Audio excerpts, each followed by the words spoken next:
What is up, everybody? Hope you guys are having a great day. So you got Chris and Michelle here. We are both in the same hotel, different floors, different makeshift backgrounds, which is kind of fun, right? So we got all kinds of stuff going on here.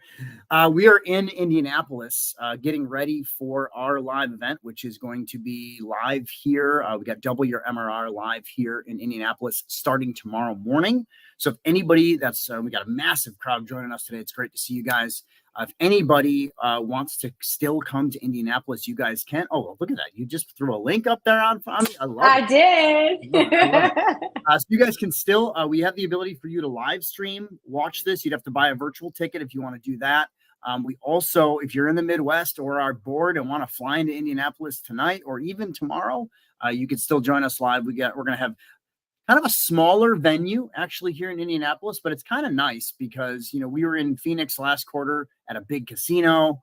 We're kind of a number there, right? So where there's I think 2 or 3 different events happening at the same time. This place, we're the show. So it's kind of cool and kind of fun. So really excited to bring today's broadcast to you guys today. We have a roadmap to hiring your first salesperson. Now, Michelle, this is something I'm going to give you a little bit of intro to. Actually, why don't you just do your own little intro? I would love this. And I don't know why your name isn't there, but maybe sure. Because I'm sharing the link. That's exactly what it is. Actually, let me just type this link in the chat really quick for everybody here. MSP.link. Was that just Q2? Sorry. Q2, I think. Yep, there we go. There you go, guys. There's that link in the chat for you. There you go. That should go out to everybody. Okay, there you go. Yeah, so now we got names up there too. So, okay, Michelle, take it away. Hello, everyone. I'm Michelle Terpstra, and I'm the Chief Revenue Officer over here at 7-Figure MSP.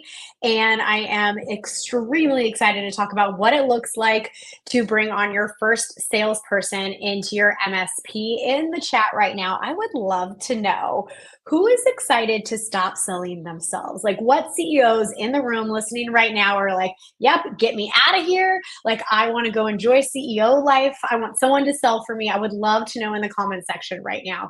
Now, the reason why I wanted to do this presentation with Chris is because it is one of the biggest things a CEO has to tackle in their business in order to scale efficiently. And if you ever want to exit your business, you have to have a sales system built in.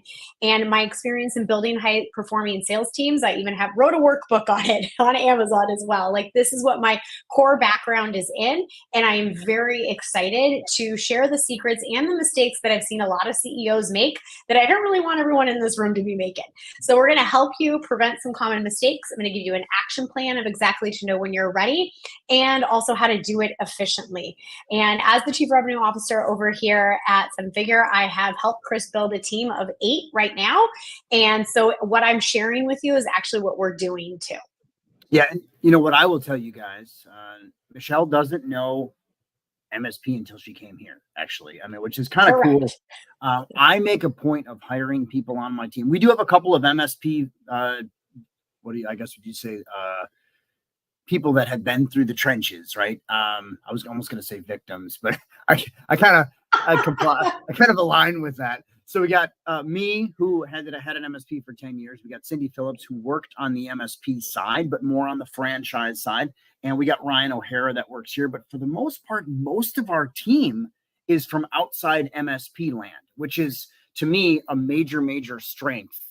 And it's purposeful from my side because we want things. What does the MSP industry do a lot? It's very cannibalistic. It pulls from inside and that's both on the vendor side and on the MSP side, to where we're pulling from internal all the time and we're taking a lot of ideas from internal all the time.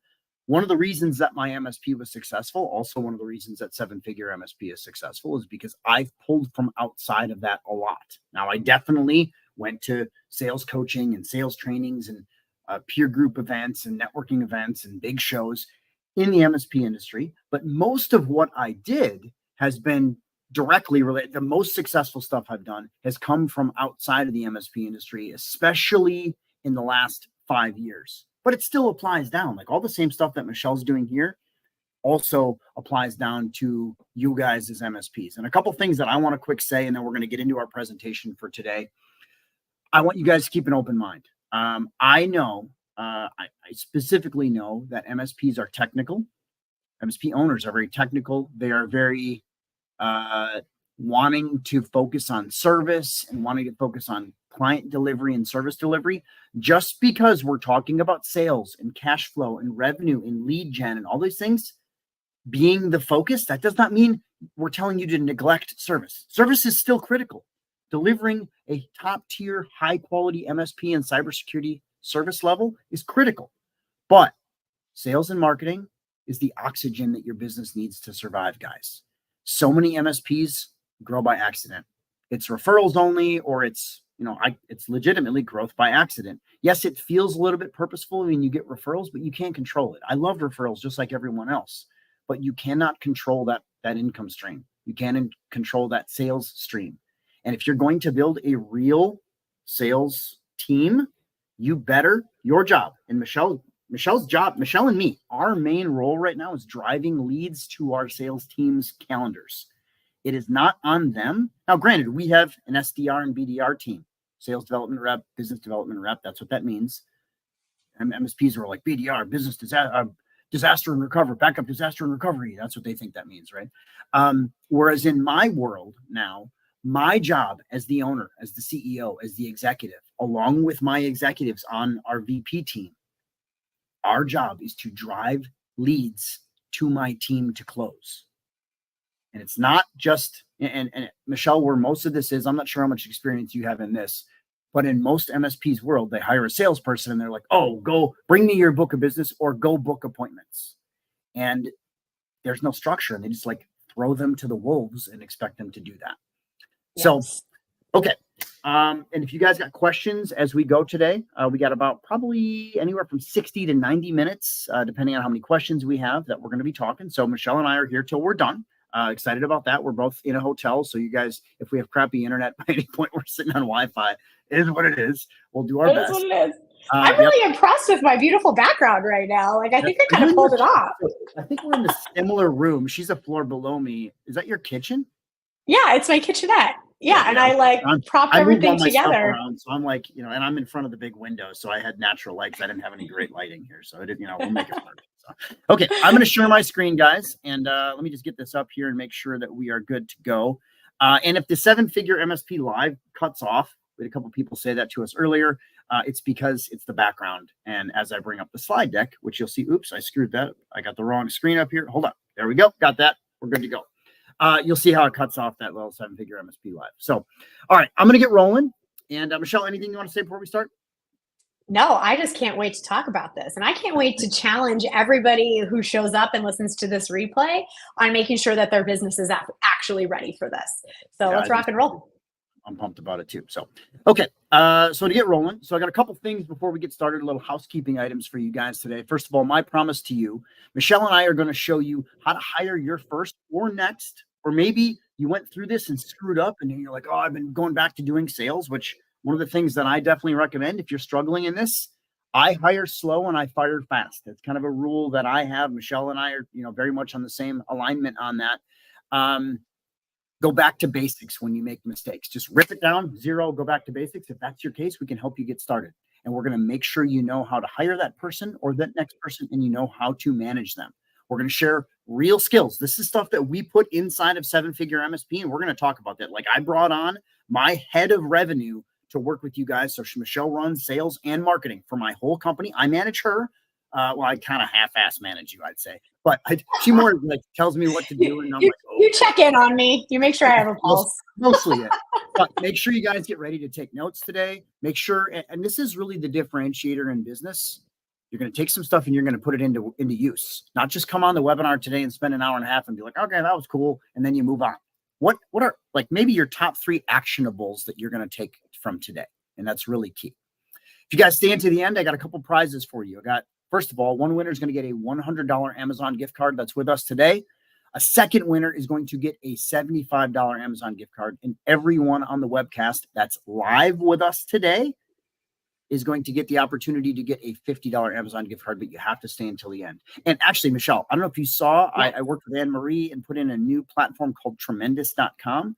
We now give them the option to have not just Amazon, but any type of gift card from any type of different place. So it's kind of cool. Like I'm pretty excited. I love that. be our first foray into that, but you can have a debit card, you can have Starbucks, you can have whatever you want. So we give you a link and you can choose whatever kind of card you want. So that's kind of cool. What a great business. Oh my gosh. That is so smart. Yeah, pretty cool idea. I like it as well. Wow. I like it as well. So couple quick things here. Please pay attention, guys. I know we got a lot of distractions in today's world, right? We got all these things that are hitting us. You got chat, Teams, text messages, tickets, all this stuff coming in. So please please pay attention for us today. That means no tickets, no client calls, no distractions. If you guys are serious about changing your MSP, serious about changing your life, then please just give us 60 to 90 minutes. We're going to give you some really good stuff. You heard me mention that Michelle and I are live in Indianapolis right now. We have our Q2 live event. This is part of our MSP RR Tour for all of 2024. So we've been in Phoenix. We've been in various. In fact, I was in we were in Boston last week and a half ago. We're in Indianapolis right now. So we got a lot of stuff going on. On May 28th this month, we're going to be up in Canada in Ottawa, Ontario. Then June 20th, Oklahoma City. July 18th, we're going to be across the pond in the London in the UK. That's my best attempt at a shitty English accent. That was not good. Then we have our next A for effort. live event. I know, yeah. Well, part of our team is British, so it's kind of fun. I think we got what, 3 guys that are British on our team now.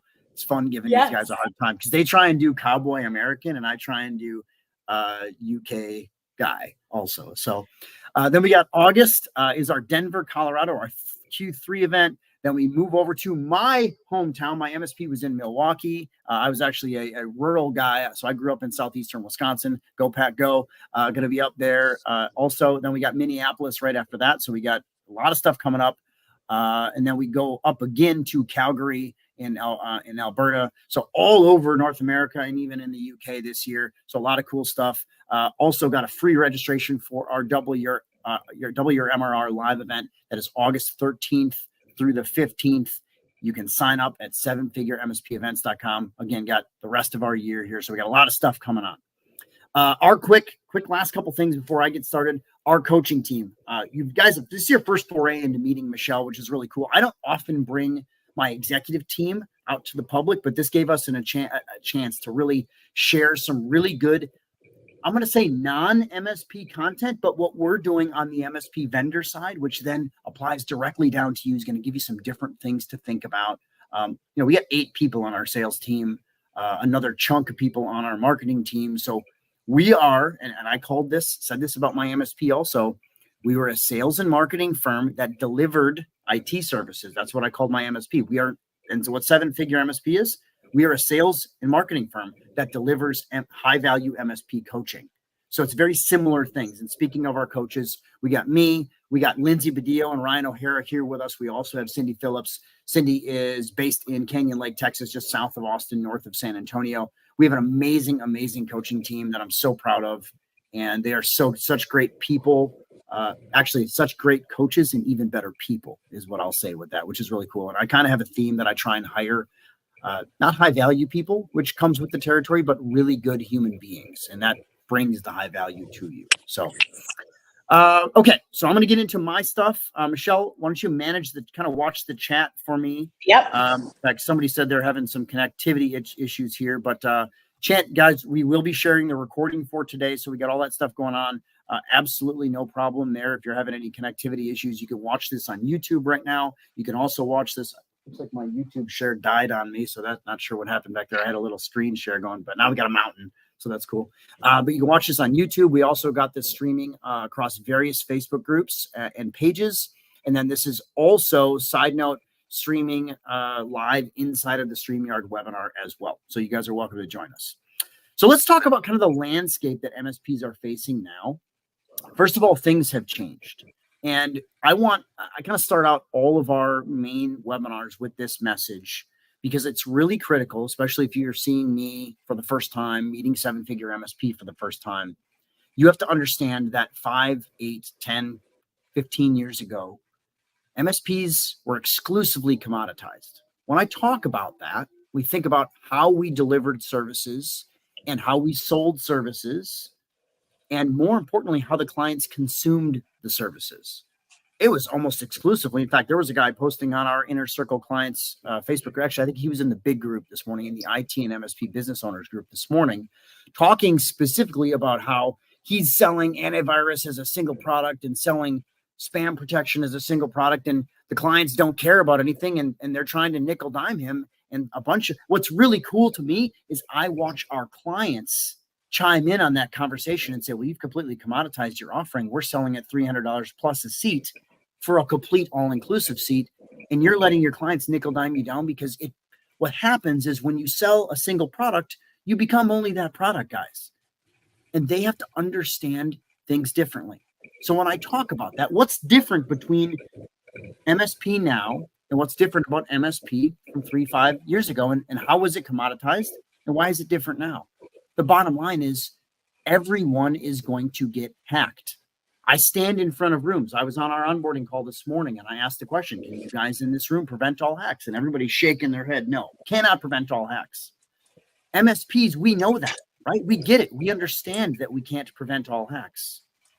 But what do your clients think? They've been operating under the mindset that they can function with antivirus. They can function with spam protection. And we're using words like prevention, and we'll manage your IT so you can manage your business. They're stating all those things. But the bottom line of this is businesses are not prepared. And I want you to be mindful of that. The MSP industry has almost been enabling this. They've almost been enabling this behavior to let clients dictate the path of support, when in reality of it, your clients will get hacked.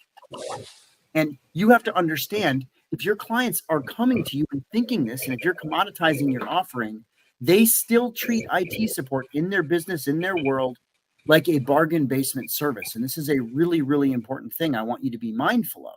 These are critical pieces that you have to get and you have to understand.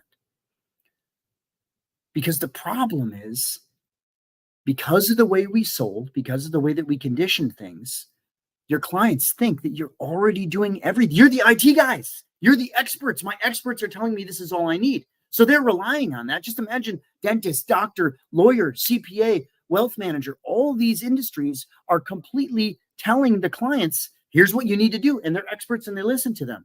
But meanwhile, the IT professional, and I don't think you should be concerned about calling yourself an expert, because if you're in this industry, you surely better be an expert as far as I'm concerned, at least better and smarter than your clients. It is your job to inform them of all the risk. They are going to get hacked. You have to have that conversation. But because of the way that we've sold for 5, 10, 15, 20, 25 years, we've allowed the client to dictate the path because we're so worried about losing a client because of pricing. It's a race to the bottom, guys. So you have to change. Let's go all the way back to that first slide. Things have changed. Times have changed. You have to do things differently. So bottom line with this, you have to sell. And more importantly, your number one conversation with them, with every single client you have, every single prospect you talk to, should be, you're going to get hacked. What's your plan? You're my IT guy. I thought you had a plan. We have to do more, guys. Mr. Client, we have to do more. How do we answer this? So my suggestion to you, and this is a good takeaway for today. First thing that you're going to write down in your notebook, no more good, better, best. No more minimal plan. Now, I'm not saying you can't actively sell them less after you've presented, but always, let's go back a couple slides here, or one slide. You have to lead with cybersecurity. You have to lead with risk. You have to lead with the best. If I ask any IT guy in the world, if you had unlimited budget at every client, would you put in the good, the better, or the best? Every IT person will, I'd put in the best, obviously. What is the best? The best should be, what should they have to properly protect and manage their network? So when people, MSPs, we often talk about how much we sell per seat and all these different things. MSPs come back, what's in the stack? What's in the stack? Here's the answer. First of all, the best. Second of all, what should you be putting in as their cybersecurity expert, partner, professional, whatever you want to call yourself? What should you put in to properly protect and manage their network? It's going to vary. Absolutely based on the type of client, but what should it be? That is what you should be presenting to them. That is your job now. Now, whether you think that or not, I've MSPs argue up and down the hills with this with me, guys. The bottom line is, if you think about it, just take away all the crap and just narrow it down to simple. We should be providing that. That's our job. That's our role, and that's our duty. Why? Period. Liability. You have to be able to say, I did everything I could for them. I told them they were going to get hacked. I ran a cybersecurity risk assessment on them. I presented offerings. I gave them a proposal. They declined it. I gave them a letter stating that they needed more. Yes, I still provided them service, but at their discretion, I informed them of everything. Think about this in the medical world. Think about this in the legal world. Think about this in pretty much any professional services industry. That's what you get. Because I'm going to ask you this next question. How will you, let's say you present them only that minimal offering and they get breached. Let's say it's in fact, I was on a call this morning talking about one of the bank hacks with one of our brand new clients. And the only way that there was a prevented $15 million wire transfer was because the bank actually called on the client and said, are you sure you really want to send this wire? So they're going to get breached, guys. You can't stop this stuff. There's software that's connected to their network every single day that you can't control. And it's called a human being. Can't fix stupid, right? So how will you, let's say you do that minimal plan. How will you, or also on top of that, your client, refute a charge of gross negligence? Because that's what we're going to come to if you allow them to dictate the path of support. Keep in mind, if you allow them to dictate the path of support. So that's step one. Eliminate your small, medium, large, your silver, gold, platinum, your good, better, best. Put in what the best. What should you put in to protect and manage their network properly? That's step one. Step two, every single existing client, every single new prospect gets what we call a CSRA, cybersecurity risk assessment. Every single one. Start with your existing clients, run through them all. We do that. We help you manage that and help you run that inside of our 7-figure MSP coaching program. We call it running the play. That's what we do.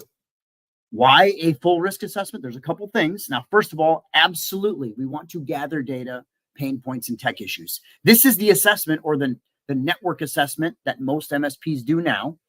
They just gather data, find some basic pain points, and then find some tech issues. So yes, we want to still do that. But we also need to find specifically emotional ties that flip the switch in their head. Asking them how much revenue they have, asking them if they have MFA on their bank account, finding plain text passwords in their browsers. Like things like this are like, whoa. Leaders freak out when they see their bank information on the dark web. That's the kind of stuff you want to find. You also need to make sure that you know their network better than the hackers do. The hackers, and that's honestly, that's a big ask, especially in a 1 to 4 week period that we're going to run a CSRM, but we got to do our best, guys. It's way better than a plug in your old USB drive basic scan, right? So you got to do that. And also on top of that, we have, and this is probably your most important thing as you're flipping the mental switch, we call it the risk light bulb internally, is you have to show that client and that prospect what a hack will really do. How many of you are actually running tabletop exercises? How many of you are actually running maybe even a fire drill to show them, okay, we're going to unplug your server today and see what happens, or we're going to change the firewall password, or we're going to do some stuff to make it look like you've been hacked. What's our actual fire drill plan? What's our tabletop exercise to get there? These are the kind of things you should be doing because you have to move the needle in the decision maker's brain. They're used to doing business the old way, guys. Think about their behavior with IT. Think about their history with IT, with MSP, with any of this stuff. They're used to doing things the same way for the last, basically since they bought their first computer. Think about it. That's the deal. All right, got a little deliverable for you guys. Get your phone ready or maybe your screenshotter ready. This is our run the play worksheet. This is going to give you the baseline of exactly what we do to go through our existing clients and how we run the play on them. You can snapshot that real quick for you. I'm going to give it a couple seconds here. Michelle, I know I muted you. You had a bunch of background noise going on, so I'm going to unmute you for a second. Sorry about that. Really? You were typing like crazy, and I could hear it. It was distracting. Oh, that's so interesting. I didn't even realize you could hear that. I'm like, yeah, I'm pumping people up in the chat over here. Yeah, I know. I put the mute button on you. So, what's any thoughts from you on that while we just let people take a snapshot? Yeah. So one of the comments I made while you were talking got a lot of thumbs up. So I thought I would review and talk about that. So what I said was, if you lead with the product, you will always be valued at a commodity level. Lead with the value and enjoy clients at $300 per seat. And I think that is a massive mindset shift for a lot of people listening right now. And I wanted to repeat it again here because it goes for anything you're selling. And so specifically reframing the way that you approach these conversations is absolutely critical to achieve the $300 per seat. And I wanted to repeat this. And another example I could give to you is like the old school sales example of selling a vacuum, right? And this is old school, dates me a little bit, but I'm going to say it, right? So if I said, oh, would you like to buy this vacuum? It actually has a hypoallergenic filter and a high speed. So that's why it's 3 times as much as this other vacuum. Do you know what that person's going to say? Well, I'm not going to pay $300 more or 300 times the same amount for some hypoallergenic filter. But if I had asked during discovery the right questions, I would know that their daughter has asthma. And I would say, you know what? I recommend this vacuum because what it will do is it'll really clear the air for your daughter. And the study's shown that it can reduce the asthmatic symptoms in the home by 30%. Would you like to explore this vacuum? Do you see the difference? And it is the same thing we're talking about right now. And I give that really, really clear, simple example because I think that it is easy to digest and to apply into your business. And so I just wanted to reiterate that. That is why people will pay the $300 per seat. Yeah. And I'll get into pricing a little bit more as we go here. I'm going to keep going. So now we gave you guys a chance. And if you guys have any comments, feel free to throw it in the webinar chat with us. If you're on any of the other platforms, feel free to do that as well. But I'm going to keep going. So step 1, we have no more good, better, best. Step 2, you have to make sure that we are doing a cybersecurity risk assessment for every single existing client, every single new prospect. That should be step 1. No more. Think about what we used to do in the past. We'd allow people to break past that. That is a liability killer, which is great about that. That's why we do that. And then step 3, as we go to sit down and meet with them, we have to present our full risk findings, not giving them a report. Educate them on the front side why cybersecurity is key, why they need to plan for this, why it's no longer about the tools. It's no longer about how long their backup retention is. It's no longer about how big their backups are. It's now about doing your best, proving that we cared.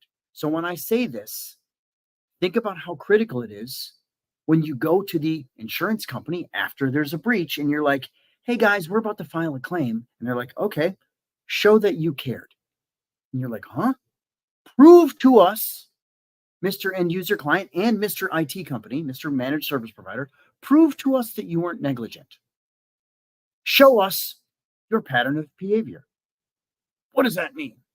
Show us that you put MFA in. Show us that you did risk assessments. Show us that you did tabletop exercises. Show us that you actually did fire drills. Show us that you cared about more than being completely negligent and being like, it won't happen to us. Because what is the insurance company trying to do?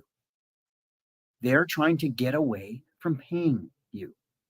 More importantly, they're trying to get away from trying to totally ditch responsibility on paying the client, and they're trying to put it on everybody in the vendor supply chain. So your job as an MSP is to convince your decision makers at your table they need to do more, not to prevent. We can't prevent, guys. It's doing the best you can to show that you could, that you tried. We did our best. That's what matters here, which means we have to get away from talking tech. Look at how Michelle just broke down literally selling a high-priced, expensive vacuum with an emotional tie because your daughter has allergies or has asthma or has whatever issues. We have to do these things, and that's how you get past the price barrier. So you highlight the pain points that affect that specific business. And I'm going to tell you, usually tied to money. Every executive in the world, I don't care if it's a nonprofit, I don't care if it's a small business, I don't care if it's a mom and pop shop, I don't care if it's a publicly traded $1 billion a year company, money moves the needle. It always does. And making sure they realize they are going to get hacked. Because if you do not turn on, you heard me mention the risk light bulb earlier, if you do not turn on that risk light bulb, you'll never create that need. And that's mission critical. I say the risk light bulb because you think about cartoons or anything growing up, that light bulb goes on. Oh, so you want that decision maker across the table to have that aha moment. Oh, wow, wait. So this, and they're probably going to say to you, so all this service we've been doing for years is a scam? No, it has nothing to do with that, guys. It has everything to do with you have to be prepared because the hacks have advanced. Things like everybody's getting hacked. The billion-dollar companies, the multi-billion-dollar year companies, the governments, everybody's getting hacked because they're going after low-hanging fruit.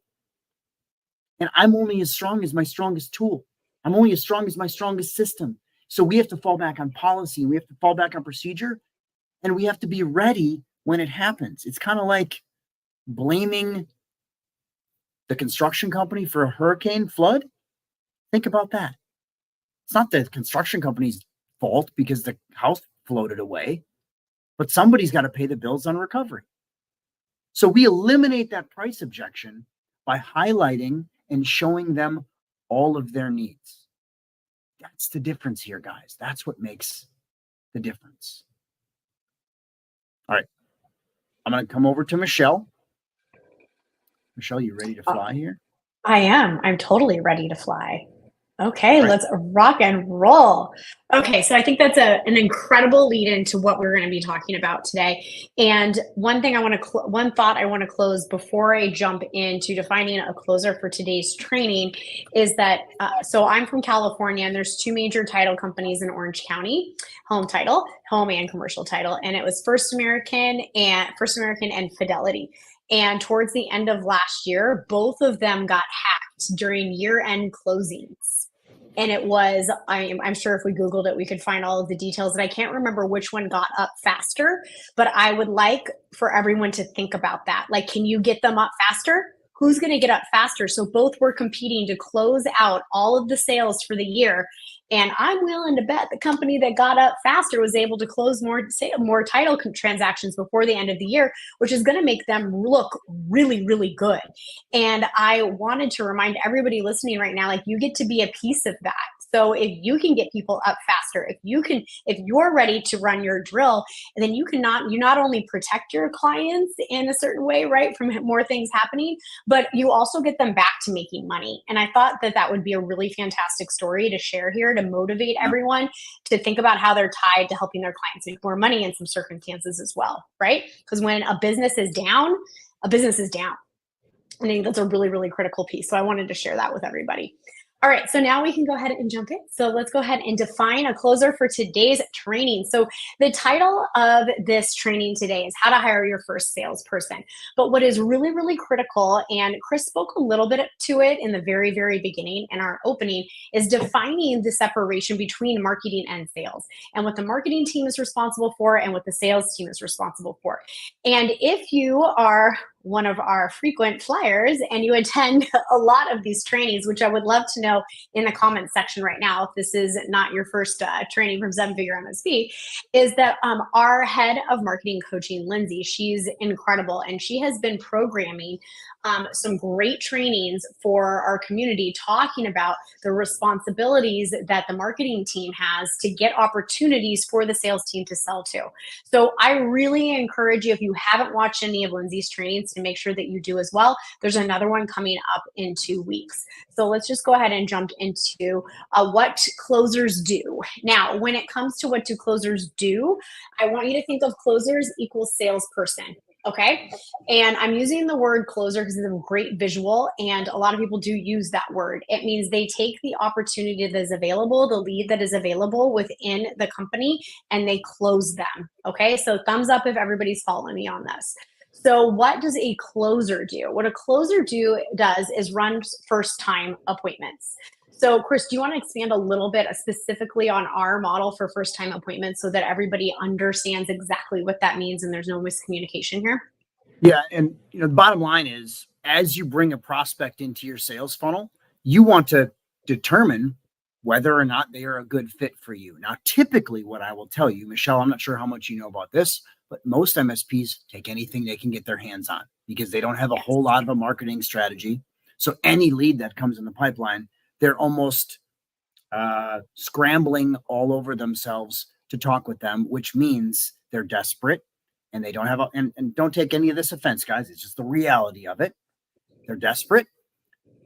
They don't follow process. They rarely have a process, and they usually are the owner or the tech, and they kind of just do whatever they can to try and start working on the problem because they want to try and fix the problem immediately because it's a tech issue. Yes. So you need to slow that down and have a true first time. That's what FTA means, first time appointment process. And the whole point of the FTA is to determine if they're a fit for you and to attempt to sell them a CSRA. Notice it says actually CRSA. It's backwards on your. Oh, your slide. whoops! I made a typo. That's okay. That happens. But it's My CSRA, bad. cybersecurity. It's cyber risk security assessment. How about that? There we go. Hey, how about there we go. Cybersecurity risk assessment. But so notice I said that we're going to sell a CSRA. Most MSPs are, again, so desperate, they're like giving away stuff out of the box. If your first engagement is somebody at the FTA is, oh, we'll give you a bunch of free stuff. You're not a commoditized company, guys. You should be actually selling a CSRA. Our recommendation on pricing for a CSRA, FTA, obviously free. We're interviewing each other. Fine. Even lawyers do that, and lawyers bill for everything, right? But as you get into a retainer discussion, which is your CSRA, our recommendation is having a get out of bed number of $1,500. That's my recommendation. $1,500 covers 0 to 10 employees, and then $100 an employee up there. Easy, simple. Now you don't have to. And you know what? I know, I love it. It was so clear. And what I love about the paid CSRA is that it really empowers the salesperson who's going to be delivering it. And I wanted to articulate on that. The tech is not delivering these results. The tech does the work. The salesperson's delivering the results in order to sell into the retainer. And that is the contract process. I think that's a really key distinction. I want to make sure everybody hears here. It puts the right people in the right seats to do the right type of work, which helps you sell more. Yep. Okay. All right. So what else did they do? And really quick, if anybody has any questions, feel free to drop it in the chat. We're going to be asking Q&A at the end. We'll be working with you guys. We'll probably try and highlight a couple of comments as we go here. But if you have any questions, Michelle and I will be doing a live Q&A as soon as our presentation's over. Yes. So what else do closers do? Closers also do your QBR process. And this is really, really important because they're managing these accounts. They're ensuring they're happy. They're renewing them, doing moves, adds, and changes. And what I would love right now to know in the chat is that how much time do you spend on all of the things I've already brought up, regardless if you're doing a two-step sales process right now or a paid risk assessment or a first-time appointment, just up to this point where whatever your sales process looks like how many hours per week is spent doing this? And I think that's a really huge opportunity to reflect on the amount of time as the CEO and the business owner that is dedicated to selling. And sometimes it can be a major light bulb because all of these things add up so quickly. Wouldn't you agree, Chris? Yeah. Well, and big deal. Depending on the size of the MSP also, you're juggling a lot of hats. And what I think so many MSP owners are doing is they're so focused on the technical side, they're so focused on client management and so focused on service delivery that they sometimes don't have any most times don't have any sales process. And most times just think it's like, oh, we'll just figure it out because the business will grow itself. Times have changed, guys. You have to do things differently. 100%. And that closer as time permits can also do professional networking, which I love and I think is really, really valuable. Local BNIs, other opportunities that are available. All right, but now I want to talk about what they don't do, which is equally as important as what they do do. So what they don't do is generate traffic. So what does that mean? It means their job is not to get eyeballs onto your website, or for people to raise their hand saying, yes, I would like some more information about how to work with you. They are not sending cold emails. They are not doing outreach. They are not doing your email marketing. They are not doing your social media marketing. And what they do, so it should say they do this, is they book FTAs for the salespeople. Okay, so that is a really, really important key element here. It is that they're driving all of the traffic, creating the new leads, the outreach, and then booking the calendar for your salesperson to take over. This is a really, really big part of a proven sales process that works for MSPs, and it also works for us or any other business type. Okay, so any questions before I move on? I'm going to just check the chat real quick. Do we have anything here? No, nothing life shattering. Nothing big. I think back up one slide. Let me just kind of. Oh, sure. Back up one more. Yep. Give me 1 second. Here we go. Michelle's only operating on a single screen, and I got two, so I had a little advantage today. I just want to make sure it's clear that early stages, you're going to be hiring a closer. You're going to be working on this. And I know Michelle's going to get into this. We're going to talk a little bit about when you're ready to hire a closer, but I want it to be critical that you understand that this stuff on this list is not stuff that they're doing. Now, I understand Michelle also talked about maybe professional networking, going to be okay, that stuff's a little bit different. They are the face of your company, etc. So it's not bad for you and maybe that closer. And I'll give you a great example. I ran all of my sales from 2004 when I opened up until about 2008. I had enough MRR. I had enough process. I had enough systems that I could then hire a person. And I then had over the course of about a year and a half, I hired two people, and I had two people actively closing deals and managing accounts. Once you get to that point, then you could start to do it, and you could but you have to make sure that you know how to run a business. We're not just going to bring them in to generate traffic and go cold call, or more importantly, go door to door and door knock. It's not the same. And a big factor on this, the personality type of the closer is dramatically different than the personality type of the lead generator. Dramatically different people. And if you expect a closer to be a good closer, they're not going to be good at door knocking. They're going to have, I'm basically a closer mindset. Michelle's basically a closer mindset. Neither of us are mindset geared to go door knock. We get insanely bored, insanely fast. It's not challenging enough. Even though I did do it, and I proved my strengths on that in the old days, right? We have a really great question here in the chat. So should we outsource this process from Dawn? And my recommendation is not to outsource. Now, that might be contrary to what you have heard in the past, but I believe that you build it internally, you prove it works, and then you go and recruit the talent that can support the infrastructure within your organization.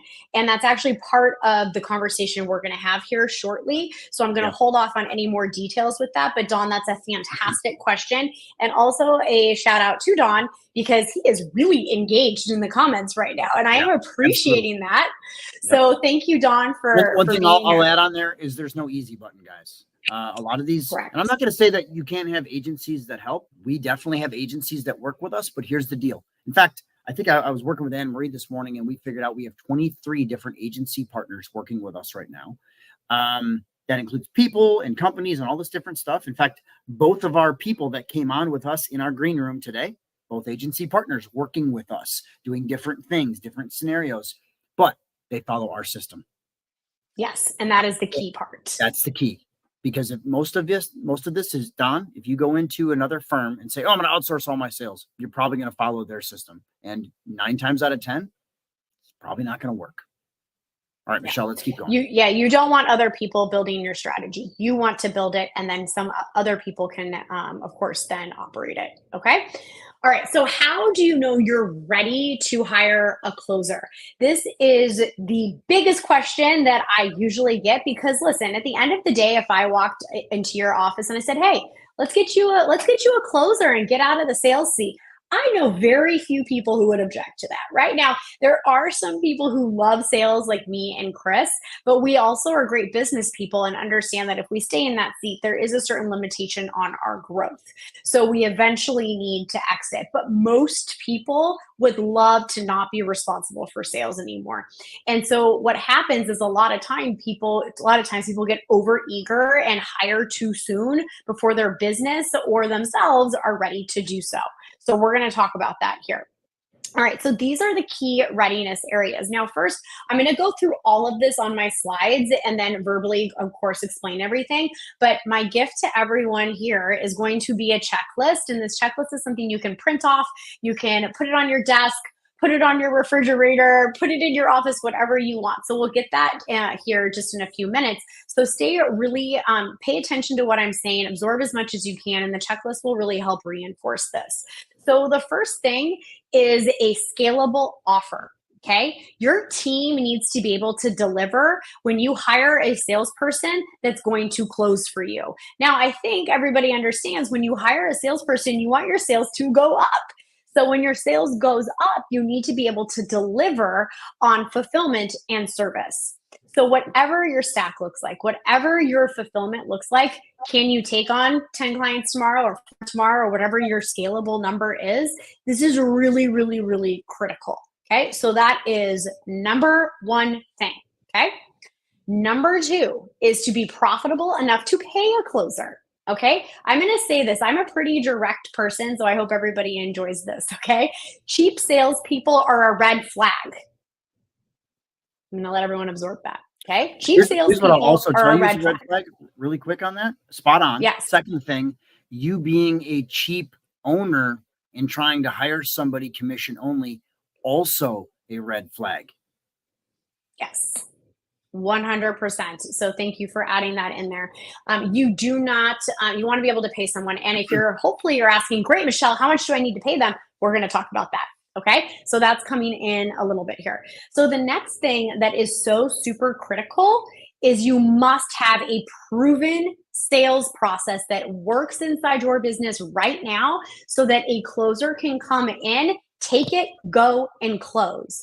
They are not responsible for building your sales process. And if you ask them to build your sales process, you're going to get frustrated. Your sales potentially would dip and you're going to fire them so fast, or at least hopefully you do. Okay. That is not the job of the closer. It holds people back from being successful. So it is absolutely critical that you have the sales process proven and operating in your business right now.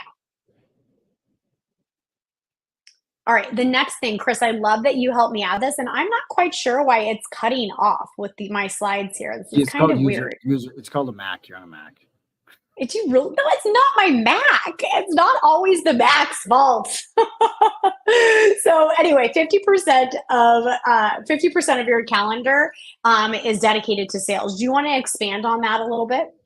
Well, so my mindset, so most MSPs, and this is kind of how I did it, and this is how we recommend our elite members in our coaching program do this as well.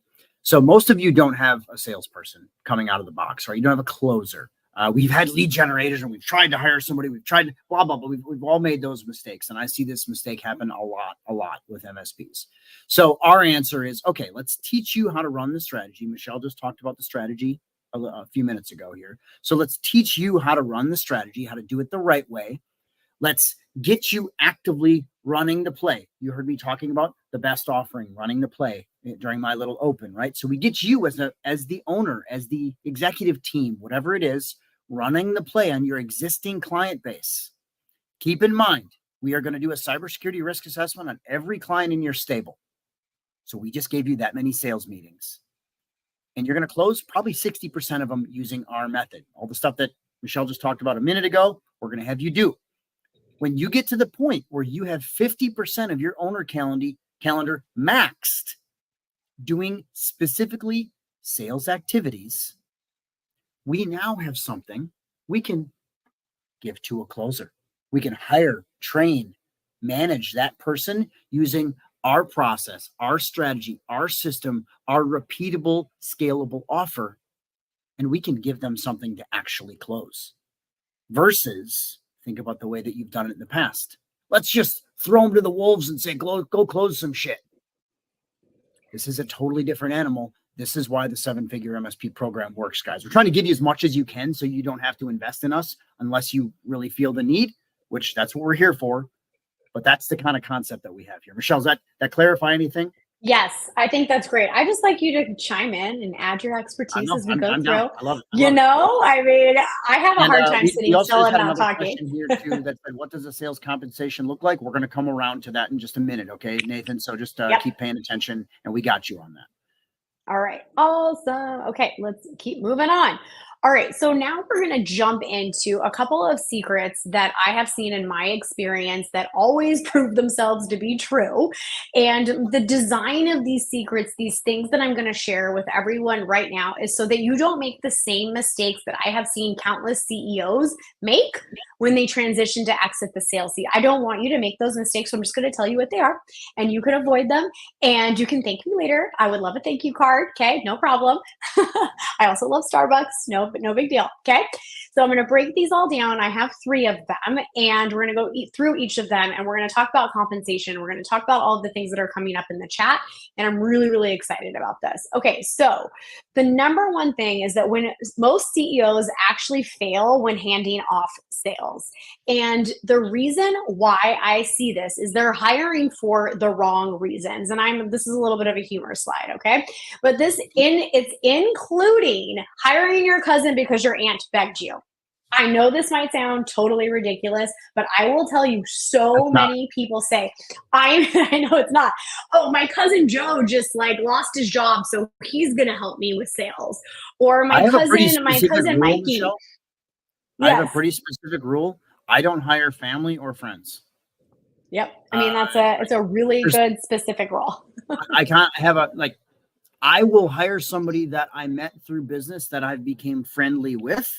You're a great example of that, but I already knew the level of work that you did before I hired you. And you think about most family, most friends, we know them casually.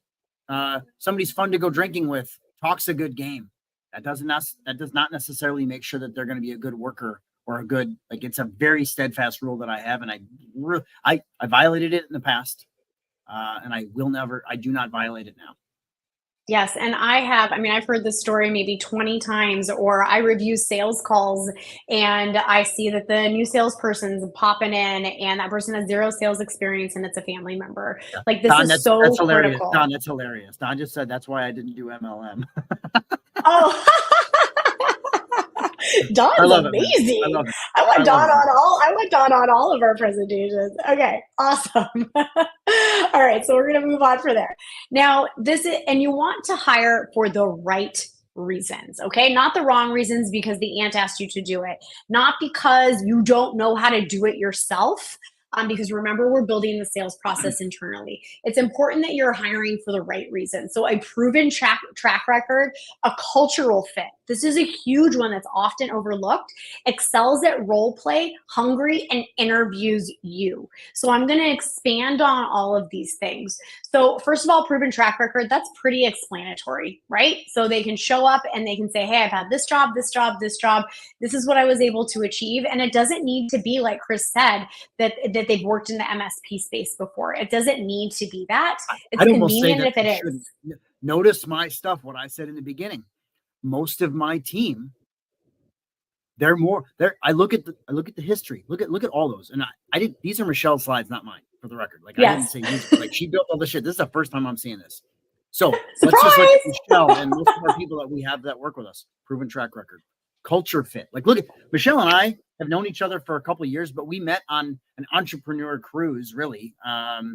We had met prior to that, but we got to know each other really well in there and saw each other's stories. And we just clicked hanging out and saw how we worked really well. Excels at role play. I'm a great naughty nurse. I don't know if you know that, but I am. Oh shit, that's different role play. Never mind. Different role play, wrong one. very, very hungry.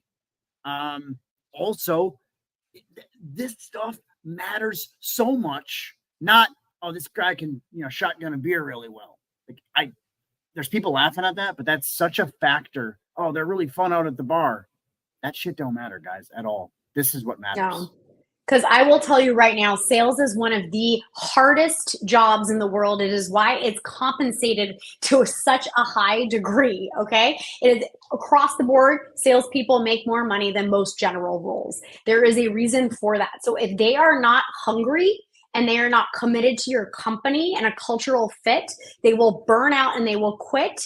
And it is also the easiest job for somebody to recruit someone who's actually doing sales for somebody else. Like every single time I've gotten a sales job, somebody came after me when I was still working at another organization. So if they're hungry and they're a culture fit and they are committed to staying with you and they are aligned, it is extremely critical.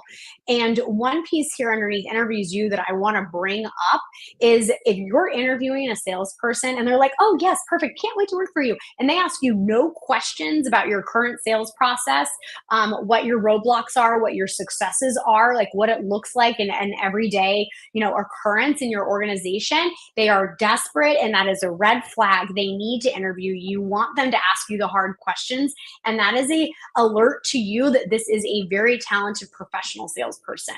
And that is often overlooked in the interview process, and I want to share that gold nugget with everybody right now.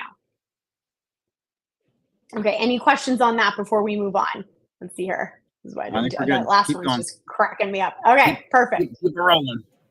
All right, here we go. Cracking you off? The naughty nurse is cracking you? Oh no, the MLM joke. It's like so funny. I've already moved on past the non-haters. Okay. All right. So thinking that a closer is a CRO or a CSO. This is a really, really critical piece. Okay. So first of all, it's a chief revenue officer or a chief sales officer. That is an executive level strategic person that comes into an organization to help optimize the sales process. Okay. It's a part of my role as the CRO is to optimize the sales process, right? I'm sorry, but not sorry. It is your job to create a proven sales process before handing it off to a closer. This is a very, very key piece. Like when I walked into seven-figure MSP, like Chris has so much already done. It is a proven process. It is scaling. I am here to optimize it, right? And he was clearly already making sales way before I got here. This is a critical piece to it, right? So, the level that we're at right now, hiring, another executive level at a CRO or CSO level is a different part of the game. But I'm talking about right now for your closer, do not expect them to do something that I could do or the CEO could do. It is really, really critical. And we're going to talk about what that looks like for your MSP here. Okay. And the thing is that CEOs don't love or excel at sales often jump ahead and try to hire a closer to build the sales process and sell at the same time. And I just want to say this again, this will absolutely disappoint both parties. And I highly recommend you figure out your sales process before. And it's why that we're obsessed and committed as an organization at Seven Figure MSP to provide our clients and anyone who consumes our free training, which we really do tell you exactly what to do, is to have one proven sales process and one proven sales process, and allow the CEO to plug and play that exact process to prove it and then train a closer to take over. It is absolutely critical that you follow this. Sales process, one proven sales process. The CEO plugs and plays it, and then you prove and train to a closer. You prove the process, and then you bring in and train a closer to take over. This is absolutely critical to your success, and if you follow my recommendation right now, you will love being able to hire a closer. Okay? So let's see if we can get the animation working here, because my slides are not doing what I put on here. Chris, wait, I don't know why this is not happening. Oh my God, it's not a Mac. What is happening? All right, here we go. Oh my goodness. But you know what? This goes to show you don't have to be perfect to deliver a great presentation. So this is a lesson for everybody right now, that when you go deliver your cybersecurity risk assessment, if you're not perfect, it's okay, because people will still learn and buy from you. So there is our alternate lesson for the day. Okay. But this is the proven sales process that we teach within Seven Figure MSP. And I thought this would be a really appropriate visual for everyone here. And on the checklist that we have that's coming to you, this is there as well. What's important about this is what Lindsay talks about too. This is what Cindy will talk about. This is what we all preach, is that you have a cold lead. You have to nurture them. They get their first time appointment. You have your discovery call. You deliver the risk assessment, and there is your client. This is the proven sales process that we have had nearly 1,000 people use and go through. Chris, do you want to add anything to this? Because I love this visual. Yeah, it's pretty self-explanatory and it works. And if you're going to do this on your own, probably the biggest piece that I can tell you is you have to run your own strategy and you can't skip steps. And those two things are going to lead to some success on your own.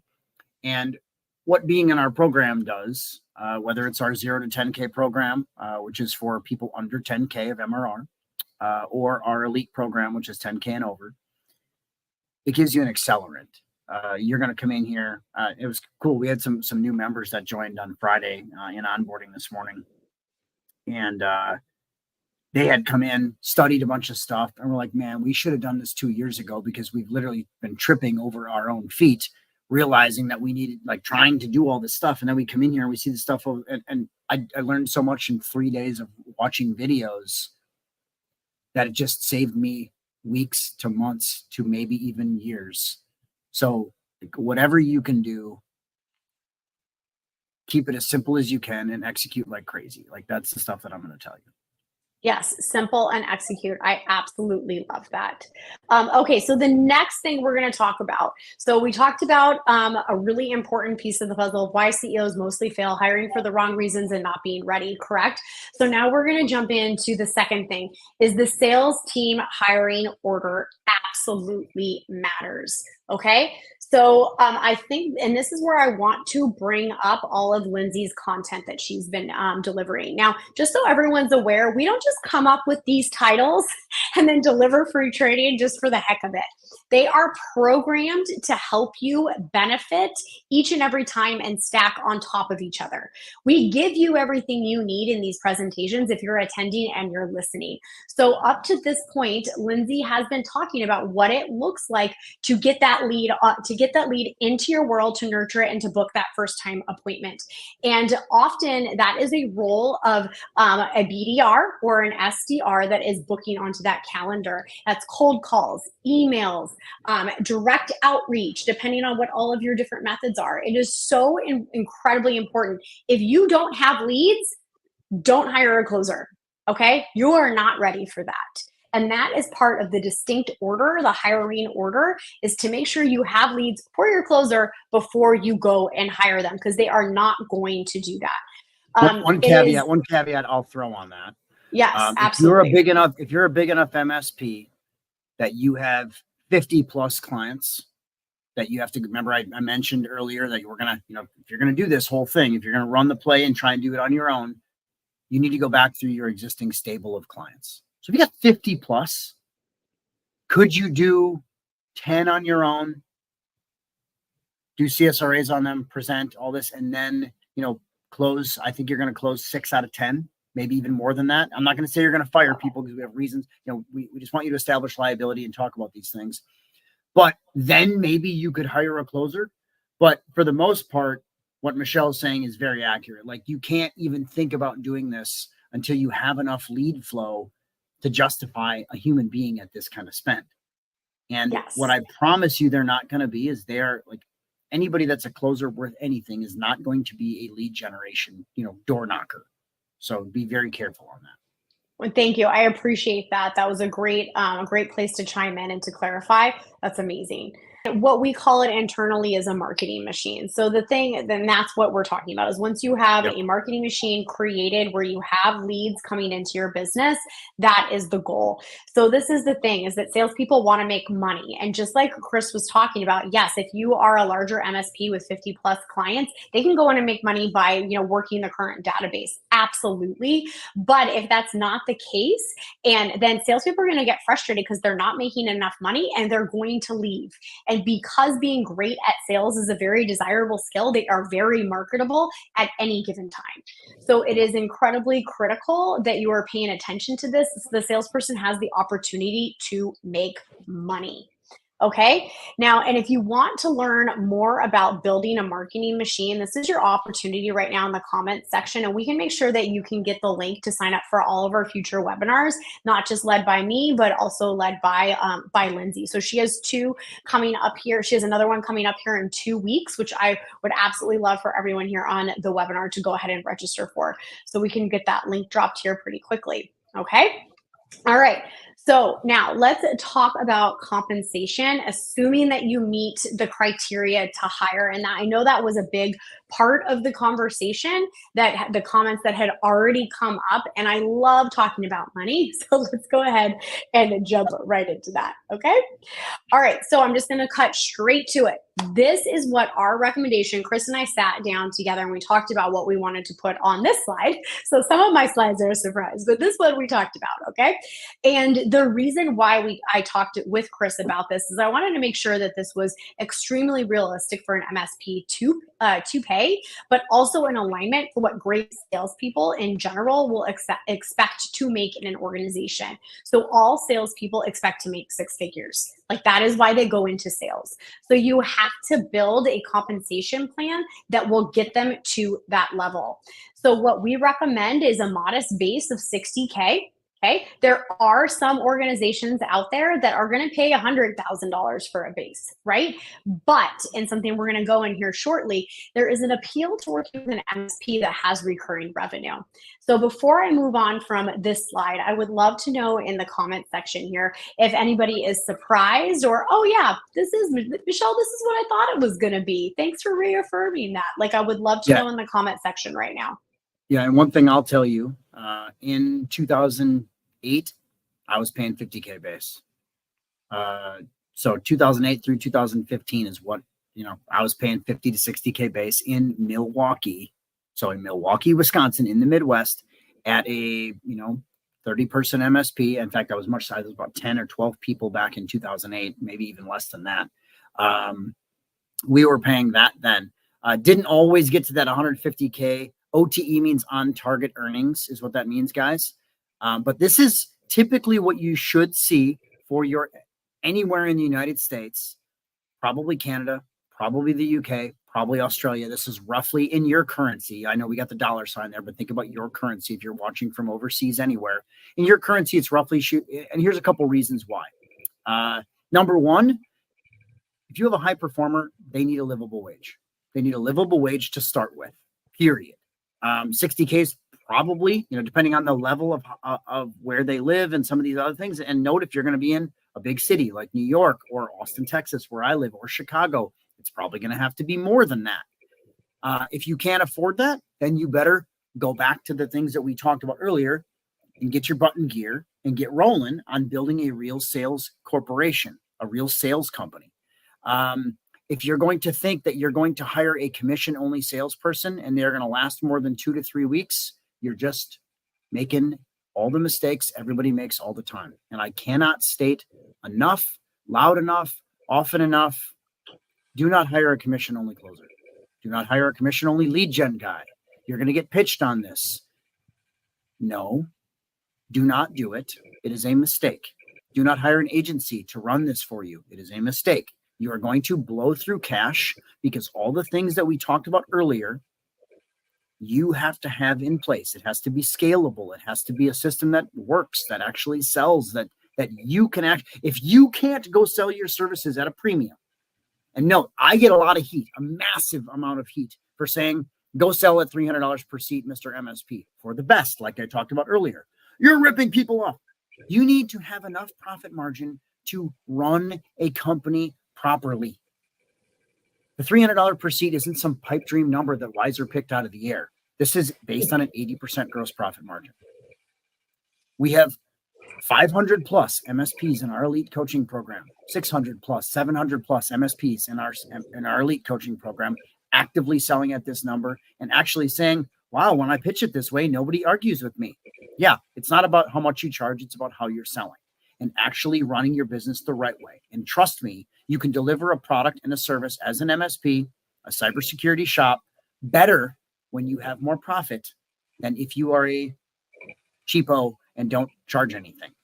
I promise you, you are a better company. and you deliver a better service. 100%. You have to have the money to hire the people to deliver the service, to pay the people to sell. Like it just has to happen. And if you don't have any money to do that, your clients are the ones who actually are going to be feeling it faster than you sometimes. Okay, so let's break that number down, because I really liked, Chris, how you shared this with me of, what you were able to do in your MSP and some base model numbers that are available for everyone here today. So first of all, make sure that there is a 90-day training period for when you hire a closer, and how they can get to their on-target earnings, which is OTE, is so they have their base, but they'll also get paid for the recurring revenue at 2 to 5%. Plus, they will get the project and hardware commissions. This allows them to make money at the rate that the company is making money, right? And this helps you pay them at a higher rate in order to hit those on-target earnings. And the training period is really, really, really critical. You want to be able to give them all the pieces to the puzzle to be successful. And one thing that I love about what we've built here at Seven Figure MSP is that our sales training program that our CEOs and business owners go through, guess what? When you hire that closer, they can go through it too and learn the exact same process. That is of enormous value to anyone within our company, because that means that you don't have to be doing all of those little tiny details of training. Your job is to send them through that, mentor them through it, and it allows you to spend less time managing, and it is a huge value. But if you are not one of our clients, you still need to set up a 90-day training plan so that you can hand off the sales process to your closer to be successful. And I think this is a really, really critical part, because you cannot expect people to be successful without a training period. Chris, did you want to add anything to this? No, I mean, here's what I will tell you. This is not gospel. This is your mileage may vary. Common sense applies. I state this basically as a disclaimer on pretty much anything I train, because all situations are different. We're giving you baselines and guidelines, and use the right stuff to make it work. You can easily, like, if you're making enough money on this stuff, it's easy to compensate somebody differently. Like, I compensated differently in my MSP, and then actually tried to mimic. Here's what I'll tell you, full disclosure. I mimicked this in Seven Figure MSP, and it just became hard to track it because our products are different. So we completely changed up how we do it now. Like Vianney, who's one of our sales managers, Vianney and I a year ago ripped it all down to zero and rebuilt it all. And it just, sometimes that's what it takes. So look at your own company, but here's what I'll tell you as a former MSP owner: be obsessed with sales and cash flow and deliver tech services. Don't do the opposite. Don't be obsessed with tech services and then sales and cash flow is that's neat. That should be your obsession. That's my recommendation. Yes. 100%. So I'm going to throw in that link. They're asking for the link for marketing for the webinar. So I'm going to throw that in here real quick. Yep, that's cool. And yay, I love it. Okay. And I'm surprised you can hear me typing. That's so weird. I can't now. Actually, I can't now, but it was before for sure. So here's what I'll tell you guys too. We got a couple questions that are coming up here. Don, Joseph, a couple of the rest of you guys, we're going to answer some questions in the Q&A at the end. I just want to make sure Michelle keeps flowing here. We're having good back and forth. So we're going to have a Q&A time. In fact, my slides are already queued up over here. So we'll get to that. Okay, awesome. All right, so that is the baseline for compensation. Now I want to talk about the role of management. So great salespeople still need management. That is it. Period. They need you to still be involved. So you may exit the day-to-day sales activities, but now you're stepping into that leadership role for them and helping them be successful, especially when it's just the closer and the closer is reporting directly to the CEO. You are responsible for that. So things that like I do that Chris doesn't have to do anymore, right, is to run our start of the days. That is a really key part of it. Like we have the team of 8, everyone's there every single morning. We set our goals. We talk about what worked well, what didn't work well the day before, and we rock and roll, right? But in the beginning, Chris would have to do that with his first salesperson. So it's a gradual progression. I didn't do that very well. I will tell you, like, I'm shitty at that stuff, guys. Like this is why I hired people. Like my whole thing is have enough cash flow so you can afford to do the stuff that you either don't want to do or you suck at. I am not good at detail. Own it. I 100% love own me it. some detail. 100% own it. I hire people that are superstars at it because I suck at it. You know what I like doing? I'm a golfer. I like golfing. I don't like detail in the salespeople. That's what I don't like. But I'm fine paying them. Like, that's just part of the deal. It's how it works. Oh my gosh, I love it. Like, I don't think I love anything more than looking at the KPI dashboard. Yeah, I'm getting a migraine just thinking about it. The beautiful thing I built out. Okay. All right. So this is your leadership checklist. Now, although Chris didn't run start of days, he should have in the beginning. Okay. But that's okay. But everybody listening right now, when you hire your first salesperson, regardless if it's a closer, if it's someone working in the marketing to get people onto your calendar, it is so important that you have that touch point every single morning, especially if you're not coming to an office. So my sales team is in like 4 different time zones and like 3 different countries. Okay. So it is really, really critical that we come together every morning to connect and ensure that we are going to have the type of day that we all intend to. Okay. Over here, these are some leadership checklist steps that I put together here. So first of all, discovery call reviews. So depending on how you execute your discovery calls, if they're recorded or not, it's really incredibly critical for you to role Everyone play should or be record recorded, them. by the way, guys. Like the amount of value that you find by having and recording every single call, it's unbelievable. It's huge. It's huge. Like I use a product internally that actually helps me with the coaching. So I put a scorecard in there. It allows me to rank the calls so I know where to prioritize my time. It is really, really, really That's Meet critical. Record, right? That's Meet Record. Correct. Yes, Yep. it is. Yep. And it is a really, really helpful tool. And I don't know what I would do without it because before then I was just listening to really long monologues. It was very difficult. Okay. Yeah. So you need And to the one review it thing that's and really going to provide help feedback. this, guys, just so you guys know, AI is going to help a lot of this kind of stuff because Yep. it's going to summarize calls and give you talking points. So instead of like Michelle, when we first started working together, was it 2 years ago, a year and a half ago? It was so much about listening to entire Zoom sessions. So you'd spend, Yes. 40 minutes listening to somebody's call, fast forward, rewind, fast forward, like you're just dealing with this stuff, pause, take notes, blah, blah, blah, blah, blah. So AI is really going to help with that, but you just got to be careful because knowing that stuff and managing it is so key. Yes. And the AI helps you know where to focus. That's Yeah. the way I would like everybody to hear that, right? It's not going to replace you. It's going to help you where to focus if you're using any type of AI coaching or analysis or anything helping you in your business, okay, when it comes to this type of stuff. The next thing is either daily or weekly huddles. I'll share exactly the way I have my team set up. So we have our daily start of days, and I already explained that, but we also have a weekly sales skills huddle. And I designed that specifically to something that internally we are working towards as a team. And so we might have a book of the month, and each week we're going to cover a couple of chapters and actually integrate it into our role play for either our cold calling or our closing.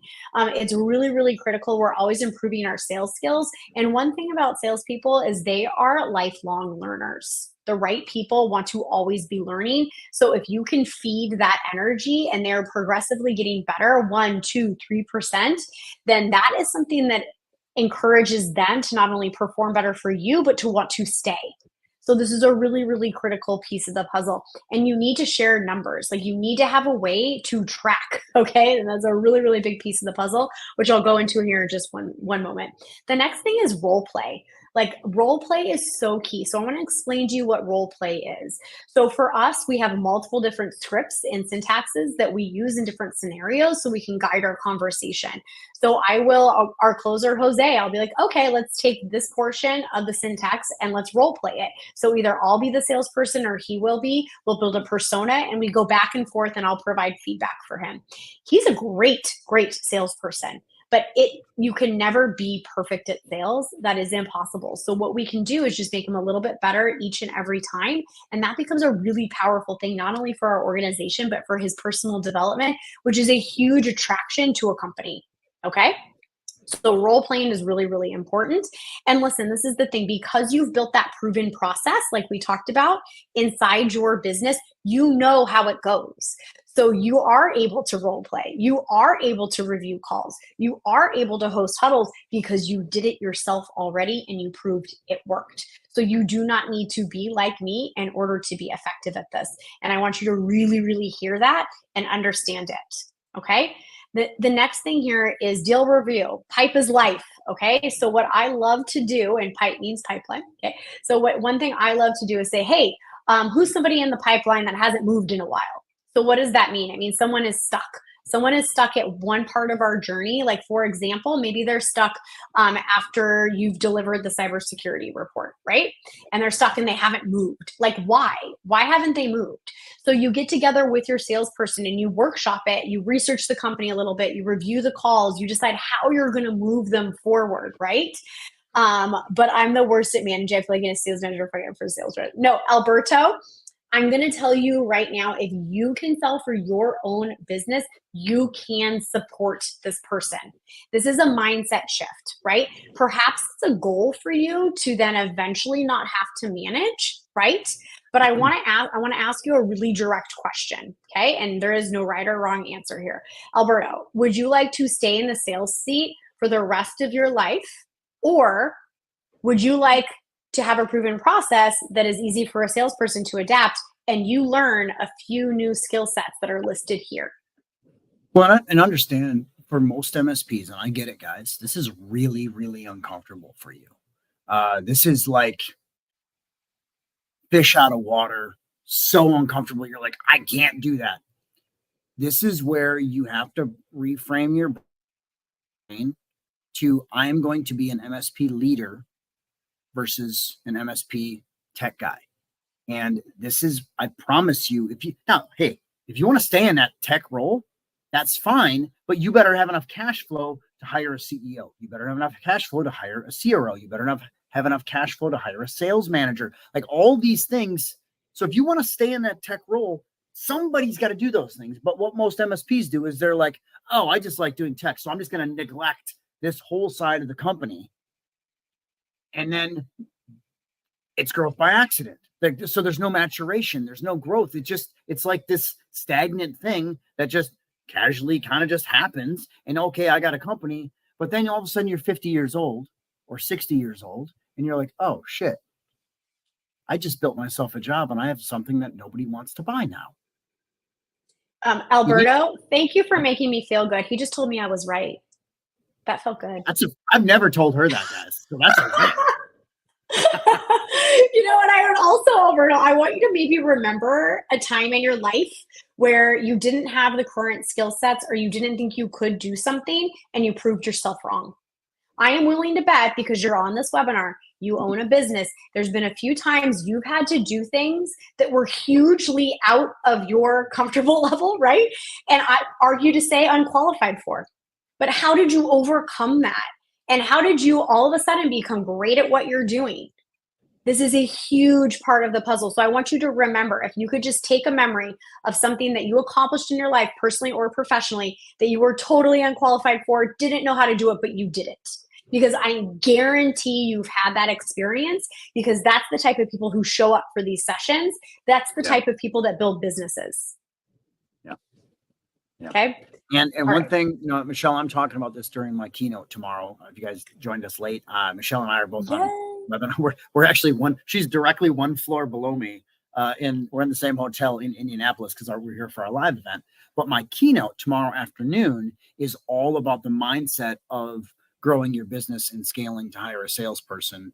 So this is similar stuff that we're going to be talking about. So if you want to join us live tomorrow, comment here or shoot me a DM, or you can go to one of our event pages. But it's all really, really relevant stuff. Yes. And Albert, thank you so much for saying that in the chat. I'm going to address that at the end. Don't go anywhere, okay? Because those are really, really important things that we need to be talking about. So I'm just going to finish this thought over here, okay? So first of all is month to date and year to date KPIs beyond just what happened that week or that day, okay? If you only gauge your success by a day or by a week, you're going to spin yourself out of control. So it is really important that you see a bigger vision too of month to date and year to date numbers as well. Everybody has a bad day. So make sure you're tracking at those levels as well. Yeah. And one thing I'll tell you guys, you notice that Michelle's talking about the daily, weekly huddles and the role play. Some of the stuff, it feels a little weird when it's just you and another person. Okay. We got two people in a room and we're doing role play. Have a vision, have a goal. We were struggling in my sales team about a year and a half ago. I ripped it all down to 0. And it was me alone doing my closes for a little while because I ripped her down to 0. And I was like, I got to figure out what's going on because we're kind of like not closing at the numbers we want. I come back in and we're closing at 45%. And okay. And then I plug in a person. Well, it was the manager. The manager is an idiot. That was me, for the record. So I said, okay, I have enough cash flow that I can start to hire some people on my team. And we started to build it out. And that's where Michelle came into play. We analyzed it. We looked at all this stuff. And we're like, okay, the people that you have closing for you, Chris, they don't have enough strategy. They don't have enough structure. And there's, all the stuff she had on the list, I really wasn't doing very well. So I said, okay, let's put this in play. And I just had basically effectively order takers versus closers. And I still remember you said that to me. You said this person is an order taker, not a closer. And that is a mission critical thing. So unless somebody came on the call completely ready to buy, the closer wasn't analyzing this and actually closing them. So, that's a hard thing because you go back to that 5-step process that Michelle had. We basically had to nurture a lot of people. And yeah, we were still doing okay, but we were closing about 20% with the outside people, meaning not me. They were still inside staff. But it came all the way down. And when we're on our normal months, we're closing at 40 to 45% with our team. So that's the big factor, guys. Yes, absolutely. And a couple of people have asked about how to join us here in Indy, and that was going to be what my next thing is talking about anyway. So I put the link back into the chat as well. It's going to be incredible. It's a 3-day packed event, and you'll be able to stream in for all of it. Okay, so the next thing I want to talk about, and I know that we're going a little bit long, so I'm going to wrap this up pretty quickly here, is it's really important that marketing and sales talk to each other. Okay, so if you're a smaller shop and that's the same person, great, you've just made your life easier, right?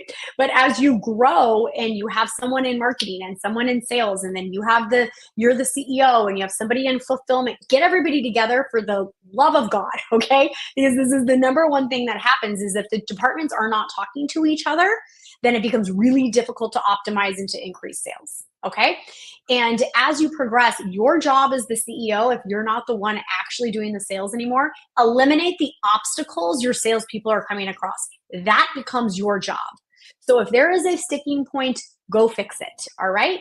This is a really, really critical piece of the puzzle. And I want to make sure everybody really hears it. The last part is making sure that you and your sales team always have continuing education. Okay. This is a huge piece of it. And continuing ed comes in lots of different formats, but I'm inviting you to join us virtually in Indianapolis for the next 3 days. And what that's going to do for you, that is your continuing ed. If you have people that currently help you in your business for sales, bring them. If it's just you come. It will be incredible. You can't stop learning, friends. Okay. You cannot stop learning. All right. So most of all, this is what I'm going to close this thought with, is that your tude, tone, and timing impact selling success of your closer more than anything. Your communication as a leader is incredibly important. And I really love this slide. I love how I made attitude into tude. I just really think it's cute. Okay. So this is Lindsay really, says really tude all the time too. So she's like, is that a tude? And I'm like, yeah, that's a tude. That's a tude. So your attitude, your tone, and your timing, because like I said before, sales is one of the most difficult jobs out there. So they need to be recognized, they need to be given constructive feedback, and you need to show them a path to be more successful. If you're constantly coming down on them, or you're not communicating in a way that makes people feel motivated and excited, that's going to become really, really hard for people to want to stay in your company and work hard for you. So please be mindful of this as a leader and as you're stepping into everything. Okay, real quickly, we're going to recap. Okay, scalable offer, be profitable enough to pay a closer, a proven sales process. Okay, and 50% of your calendar is dedicated to sales. And one day I'm going to figure out why that cut off my slide. Okay, so now Mac. I am never giving up my back. Okay, 3 choices. I wouldn't even know how to use a non-Mac. All right, 3 choices is 1, you figure it out on your own. 2, you can hire a CSO or a CRO, but I'm telling you right now, it's pretty darn expensive, okay?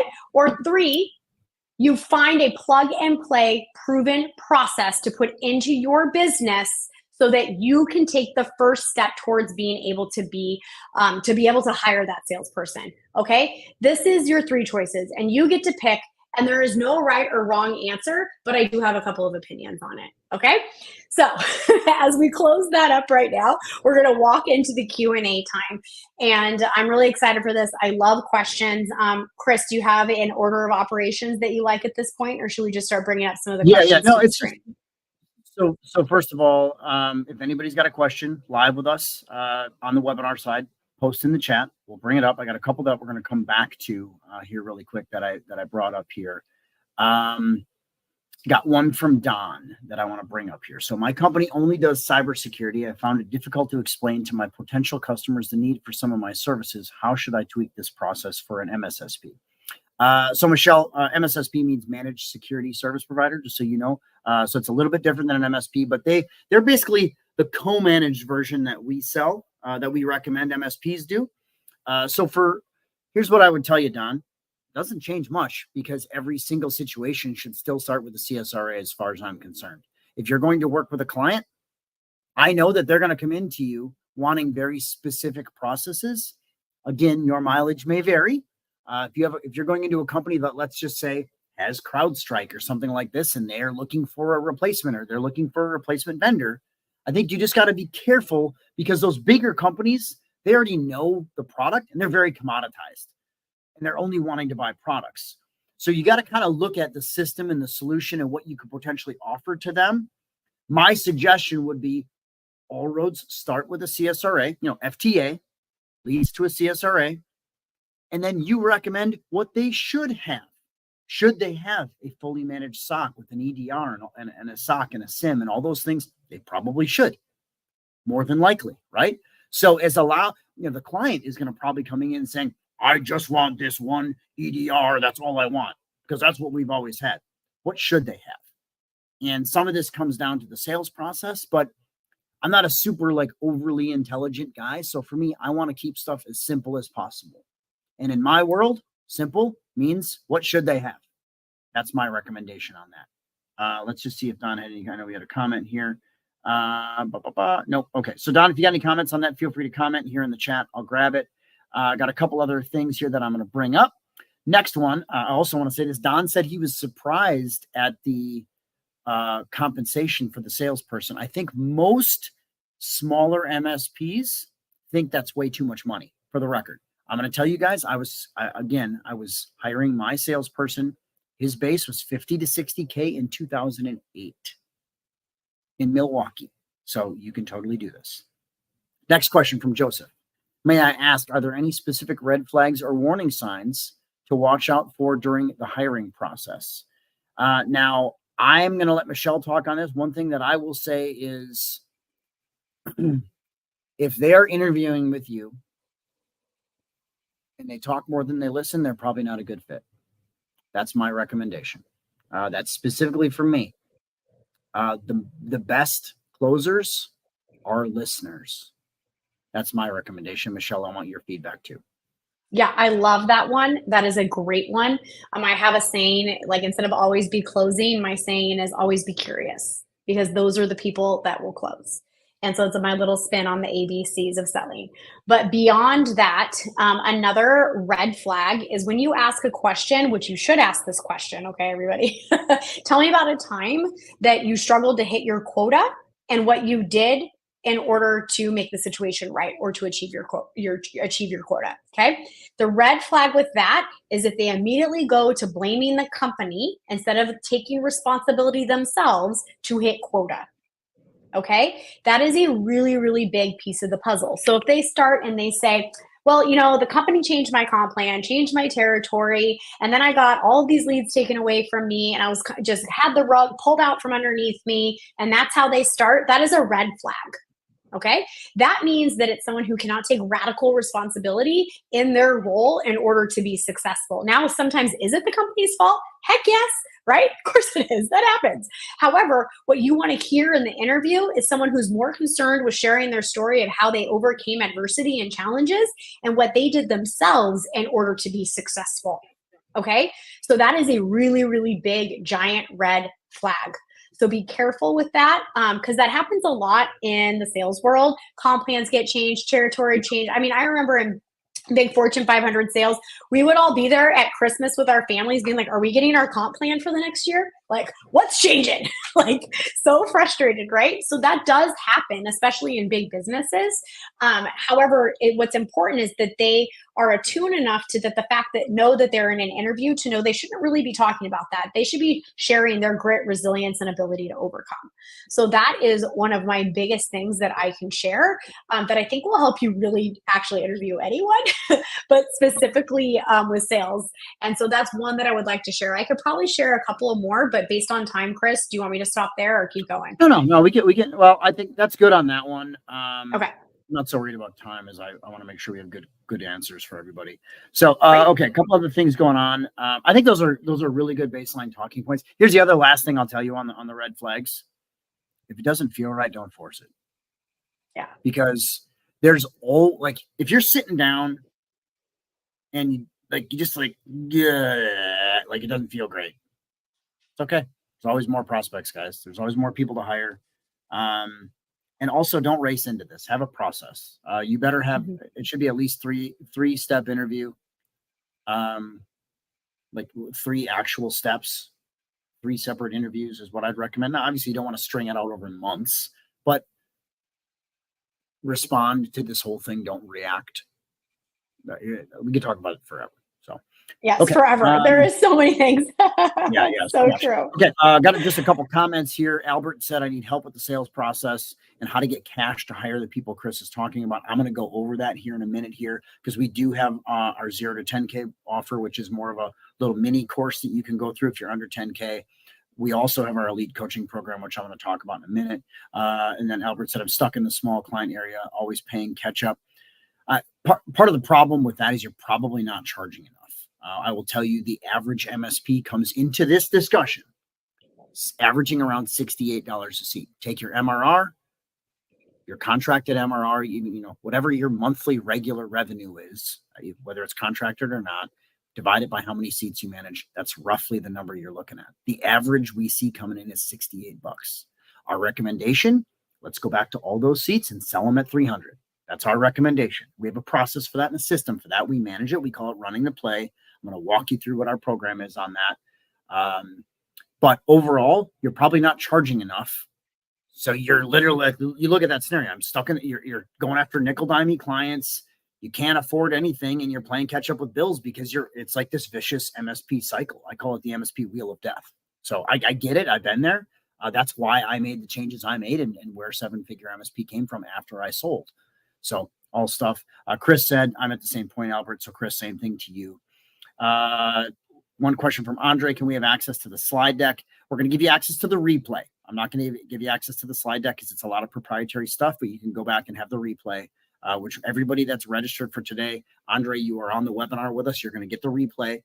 We also have for you guys here, you can actually join our school community if you want to do that. It's school.com/7-figure inner circle. All these replays are there as well. And a lot of our other content is there. So if you want to do that, Michelle, if you want to throw that in the chat too, that'd be great. But that's there as well for you guys. It's a pretty cool little platform on the school platform. And also, Mark, that's where that recording is going to be as well. And then, okay, here's another good question from Andre. How do you fit a sales farmer and hunter in this model? So hunter is going to be your SDR or your BDR, your sales development rep, your business development rep. That should be, as far as I'm concerned, step 2 to this whole thing, maybe even step 3. I'm going to get Michelle's take on this as well. But from my standpoint, let's go back to what I said earlier in the webinar. If you're an MSP that has 10K or more of MRR, you should be going back and running the play. kind of what we talk about, Cindy and I talk about on our regular sales webinars. What we do inside of the 7-Figure Elite program is we manage, basically help you run the play on all your clients. You do that, fill up half your calendar, then we can hire somebody to pick that off and hand that to them. As you get to that point, then you start to hire a sales team. That's your sales development reps. Sales development rep is Spanish for cold caller or cold emailer or lead generator, or, like all door-to-door knocker. Like there's all these different things that you can do with those people. Now they have to be managed and structured, but that closer, which is your farmer, is not going to be the same person as the hunter. They're different people, and you need different strategies and different concepts to manage them. Really good question, Andre. Michelle, I'm going to let you take over. And I'd like to add a little bit to that. So there are different stages to building a sales team. So you're not going to open up the gates unless you get a bunch of funding from somewhere and fill every single role individually and have something that is reflective of a Fortune 500 or big business, right? So you have to start and then you can build. So what you're talking about right here, so the hunter is the one who's cold calling, cold emailing, booking calls, exactly what Chris just said. The farmer is typically associated with someone who is the account manager who's farming within your current client base in order to upgrade or renew contracts. What we're actually recommending right now for most MSPs is to combine the closer role with the account management role. So they do the contract reviews, they do the quarterly reviews. The reason why is because that's step one, friends. Okay. Like you can't just go hire 5 people. It's going to be too hard. All right. So if you have someone who's booking the first time appointments and someone who is closing and managing the accounts and doing renewals, that is amazing. Right. And then as you grow, if that means you're adding in a third person or another role as account manager, like 7-Figure MSP, if you're here at Live in Indy, you're going to meet Paul. He's our new account manager. So we grew to too big for one person to manage it all. Right. So we evolved and we added more roles. So this is just the evolution of business. But what's really important for you to understand is the farmer is not the person who's going to go knock on doors or do cold calling. The hunter is, right? Now, when you build your organizational structure, that can look a little bit different in terms of filling each sales seat. But I want you to remember it's a gradual process that you're building. Yeah. And one other thing I'll tell you, do not, and I'm going to sit here and yell at you, do not have your tech do your QBRs. This is not a ticket review. This is not a backup report review. There's a reason your decision makers and your key performance people at your clients don't give a shit about your QBRs. It's because you're giving them things that don't move the needle. So talk about money, talk about security, talk about next steps. Your account manager, maybe same person as your closer in the early stages. And this is exactly what we did, Michelle, before, 10 years before we even knew each other. I was doing this in my MSP. I had my closer doing my account management. In fact, he didn't get paid commission unless he managed the account, guys. This is part of how this stuff all works. You notice, Michelle, this is similar stuff that we do now. Is they don't like if they're not managing the account in some capacity, they don't get paid. Now we have hired an account manager now, so things move as that gradual steps of business as we go. I got a pretty big company now here at 7-Figure, so it's stuff that you just have to be mindful of, and you got to work on. Okay, yep, really great 100%. Question. Last question from Don. Really good question, Don, because this is actually something I can speak very much to. What about hiring people not in your home country? How do you navigate the cultural differences? I live in Austin, Texas. I'm from the Midwest. I'm from Milwaukee. I live in Austin, Texas. I'm the only one in Austin. So I've built myself completely virtual, completely remote, completely manageable from anywhere. I can work from anywhere. I can have people work for me from anywhere, and I can have clients from anywhere. Company. This was by design. Good people are everywhere. It's literally that. Find the right good people. If you're looking for cheap, crappy, shitty employees, you're going to get cheap, crappy, shitty employees. And I'm not saying you're necessarily looking for that, but usually good person works for nothing, shows up all the time. They don't all work, right? It's kind of like that pick one, that quiz that's on the internet. Like it's only one of choose your adventure. Yeah. It's like, good, cheap, fast, right? It's that thing. Like you only get one of them. So, if you find the right person, You're probably going to be like the right personality, the right culture fit. Like Michelle and I, we see each other once a quarter, like legitimately. Doesn't matter. Good people find good people. And we all see each other here, come here to live, and we see, and everybody just like flows. Because we're all good people. We see each other on Teams. We're all on video. We're all working together. Everybody just clicks and flows. And we have people from all over the world, guys. Our whole management team is in the Philippines. Our whole dev team is in Australia. A bunch of our salespeople are in the UK. Our sales team. We got a bunch of people in Canada. Doesn't matter. Good people are everywhere. Have core values, and that stuff matters. And also, don't be a cheap SOB. Is what I'm going to tell you. Pay properly. Michelle knows this is like important to me. I pay properly, and it makes a huge difference. It absolutely does. So I think that the takeaway there is just to align anyone, regardless of where they are in the globe, with the core values of your company and pay them a nice wage, and you will not have any cultural differences to navigate, because everyone's going to come together to the company core values, and you might just get a bonus, like a couple people with accents. It makes the calls better. So, Yeah. Okay. Got a couple more questions here that I'm going to hit really quick. You guys are giving us great questions today. That means I think we're doing a moderately decent job on what we're doing. So here's a question from Chris Kirk.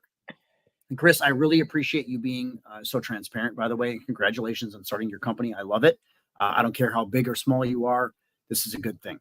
So to expand on my statement around the struggle to start, I'm the only member of my company with $800 of monthly recurring revenue. It is part-time for me. I work full-time for a nonprofit to pay my actual bills. What should I focus on to move to my next level? Okay, so first of all, you need an actual, real, true offering. Not saying you don't have that, but I'm going to kind of talk about that. I'm also going to give you a webinar. I want you to go watch. Michelle, if you could maybe throw a link for me and Cindy's replay in the chat somewhere for Chris, that would be great. But Cindy Phillips is our head sales coach, our VP of sales coaching, and her and I do a webinar on basically running the play and building an offering. So I'd start there. I also would look for a niche. Who's somebody that you can work with? You work for a nonprofit. Not a bad one, man. My MSP, we worked with a ton of nonprofits. We had a singular offering. All roads start with the FTA, lead to a CSRA, and move into a singular static offering at $300 per seat. I want you to watch that webinar, and that's where I'd recommend you go. Also, our 0 to 10K program that I'm going to talk about in a second is $147 a month. It is a 12-month agreement. $147 a month. You should be able to afford that. It's going to give you a really good baseline. Might be a really good fit for you. And that's probably where I'd go also. Michelle, any comments on that? I think I got it. Yes, no, I think that's perfect. And I just want to celebrate Chris for being transparent and showing up with great questions like this. So you're going to do great. Like if you're coming here like this, then you've got this. You just need the right tools. Yeah. Okay. Nathan Archer said, what do you think about having the tech bringing in upsell opportunities, and how do they get compensated? Refer your sales team or you in only. Techs shouldn't be in the field selling. They're people pleasers. They say yes to everything is what a people pleaser does. So they can definitely, hey, so-and-so's looking for this. Great.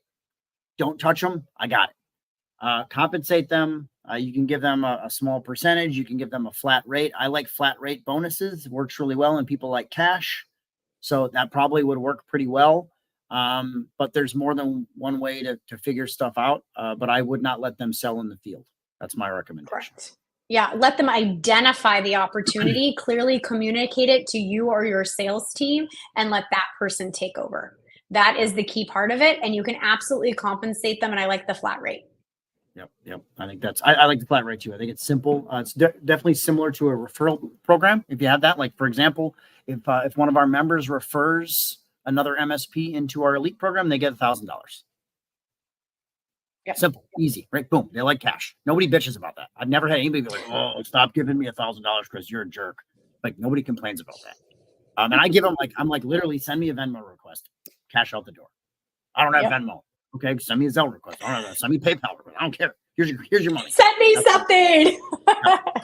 Last thing I got in this from George. I don't talk a lot, but man, I've definitely learned a lot. Thank you, George. I appreciate you commenting. Michelle, this is her first time client facing with us, and I brought her out here specifically because I want you guys, I kind of want to show you what we do behind the scenes here. And it definitely applies downhill. It's the same stuff I did. I said Cash App. That's funny, man. That's hilarious.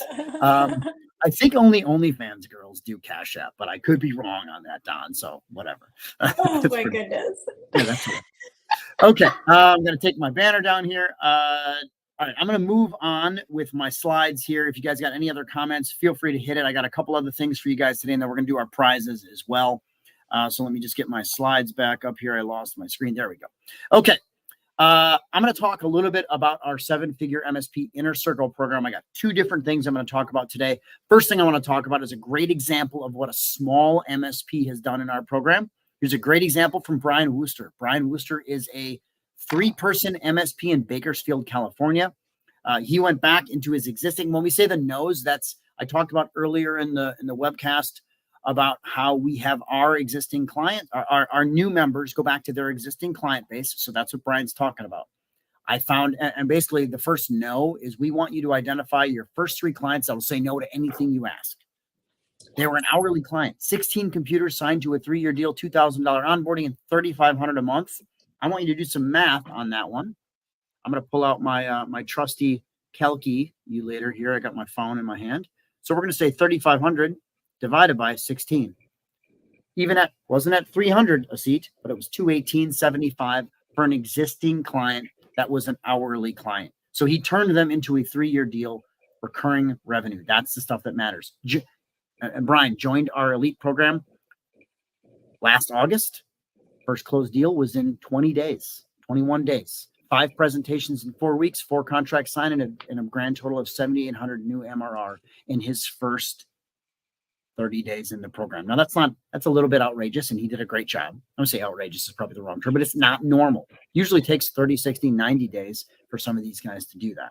So I just want to give you an idea. That's the kind of results that you can see. That's a great answer, great result.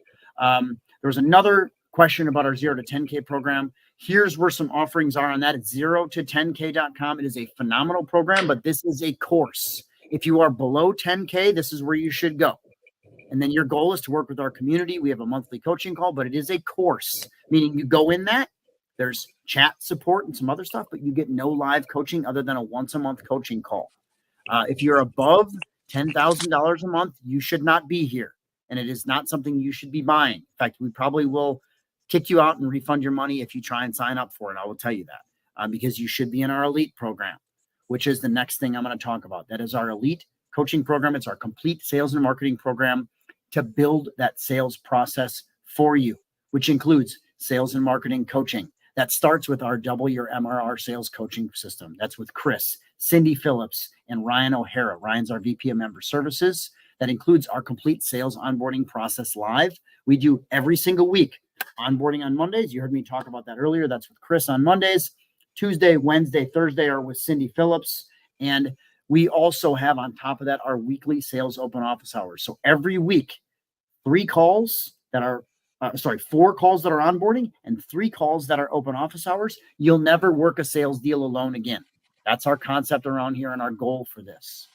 On top of that, once you graduate out of our sales coaching program, that's going to take you anywhere from 30 to 90 days, roughly, assuming you run the play on and do the stuff, follow the steps. Side note, Chris, Cindy, Ryan, Lindsay, we could be the best sales coaches, marketing coaches in the world. And if you don't execute, it's not going to matter. So you can come into the program. If you don't actually do the work, it's not easy to do this stuff, but reframing your brain and changing your life is not easy, right? You want to be in the best shape of your life. You got to hire a trainer and do the whole work. If you don't work out and eat right, you're not going to get real thin. That's the stuff that matters too. So after you graduate from sales coaching, we also have you work with our VP of marketing coaching. That's Lindsay Badillo. Lindsay has also monthly, she does this. Marketing's a much bigger play. It takes a lot longer. I had some guys this morning that came into onboarding and we're talking about, hey, we want to get into marketing right away because we need leads fast. I'm like, let's go back to your existing client base first, because that's where we're going to get our quickest wins, because it takes anywhere from 30, 60, 90, 180, 365 days to get marketing rolling. So every month, Lindsay, VP of marketing coaching, has all this onboarding that she does. She also has 3 different weekly marketing open office hours that she does. So that's our coaching side. right? We also have our legal counsel, and we have, I'll talk about that in a minute, but we have weekly legal calls as well on top of that. But we also include proposals, presentation, and agreement templates. You get our full cybersecurity sales PowerPoint included, our full cybersecurity sales Word doc included. Our full risk acceptance letter template is also included. We've proposed our best offering. You said, no, you're good with that. Fine, that's okay. You can stay on as an hourly client. But here's what's going to happen when you have a breach. We told you you needed this. We're establishing this path of support behind us. Also, you get our full MSA template, our full SOW, our statement of work template on top of that, our full cybersecurity IR plan template included, our full discounted access to our MSP contract kit, and weekly legal advice call with Paige Taylor, our in-house counsel. So those things are critical. You also get this process structure and tools kit, our full risk assessment system, how to do it. You get some tools included, a bunch of other things on top of that, along with our hiring machine for hiring your next level of techs and sales team as well. On top of that, you get all these job descriptions and all this stuff included. We also include our full MSP CRM called WiseTrack included with that. Full training, full coaching, full support on top of that, full weekly onboarding calls, 100 plus marketing campaigns. And we just added, this is a brand new dot in here. Is that a dot? It's a check mark, brand new check mark in here that we have now hired Nabil Aziz to write a full 52-week professionally copywritten email nurture sequence along with an MSP website. That's all included on the marketing side at launch. Okay, Chris, so what's the next step? You guys saw all the stuff that's included. We got all this different stuff that's included. About $17,000, almost $18,000 a month in value.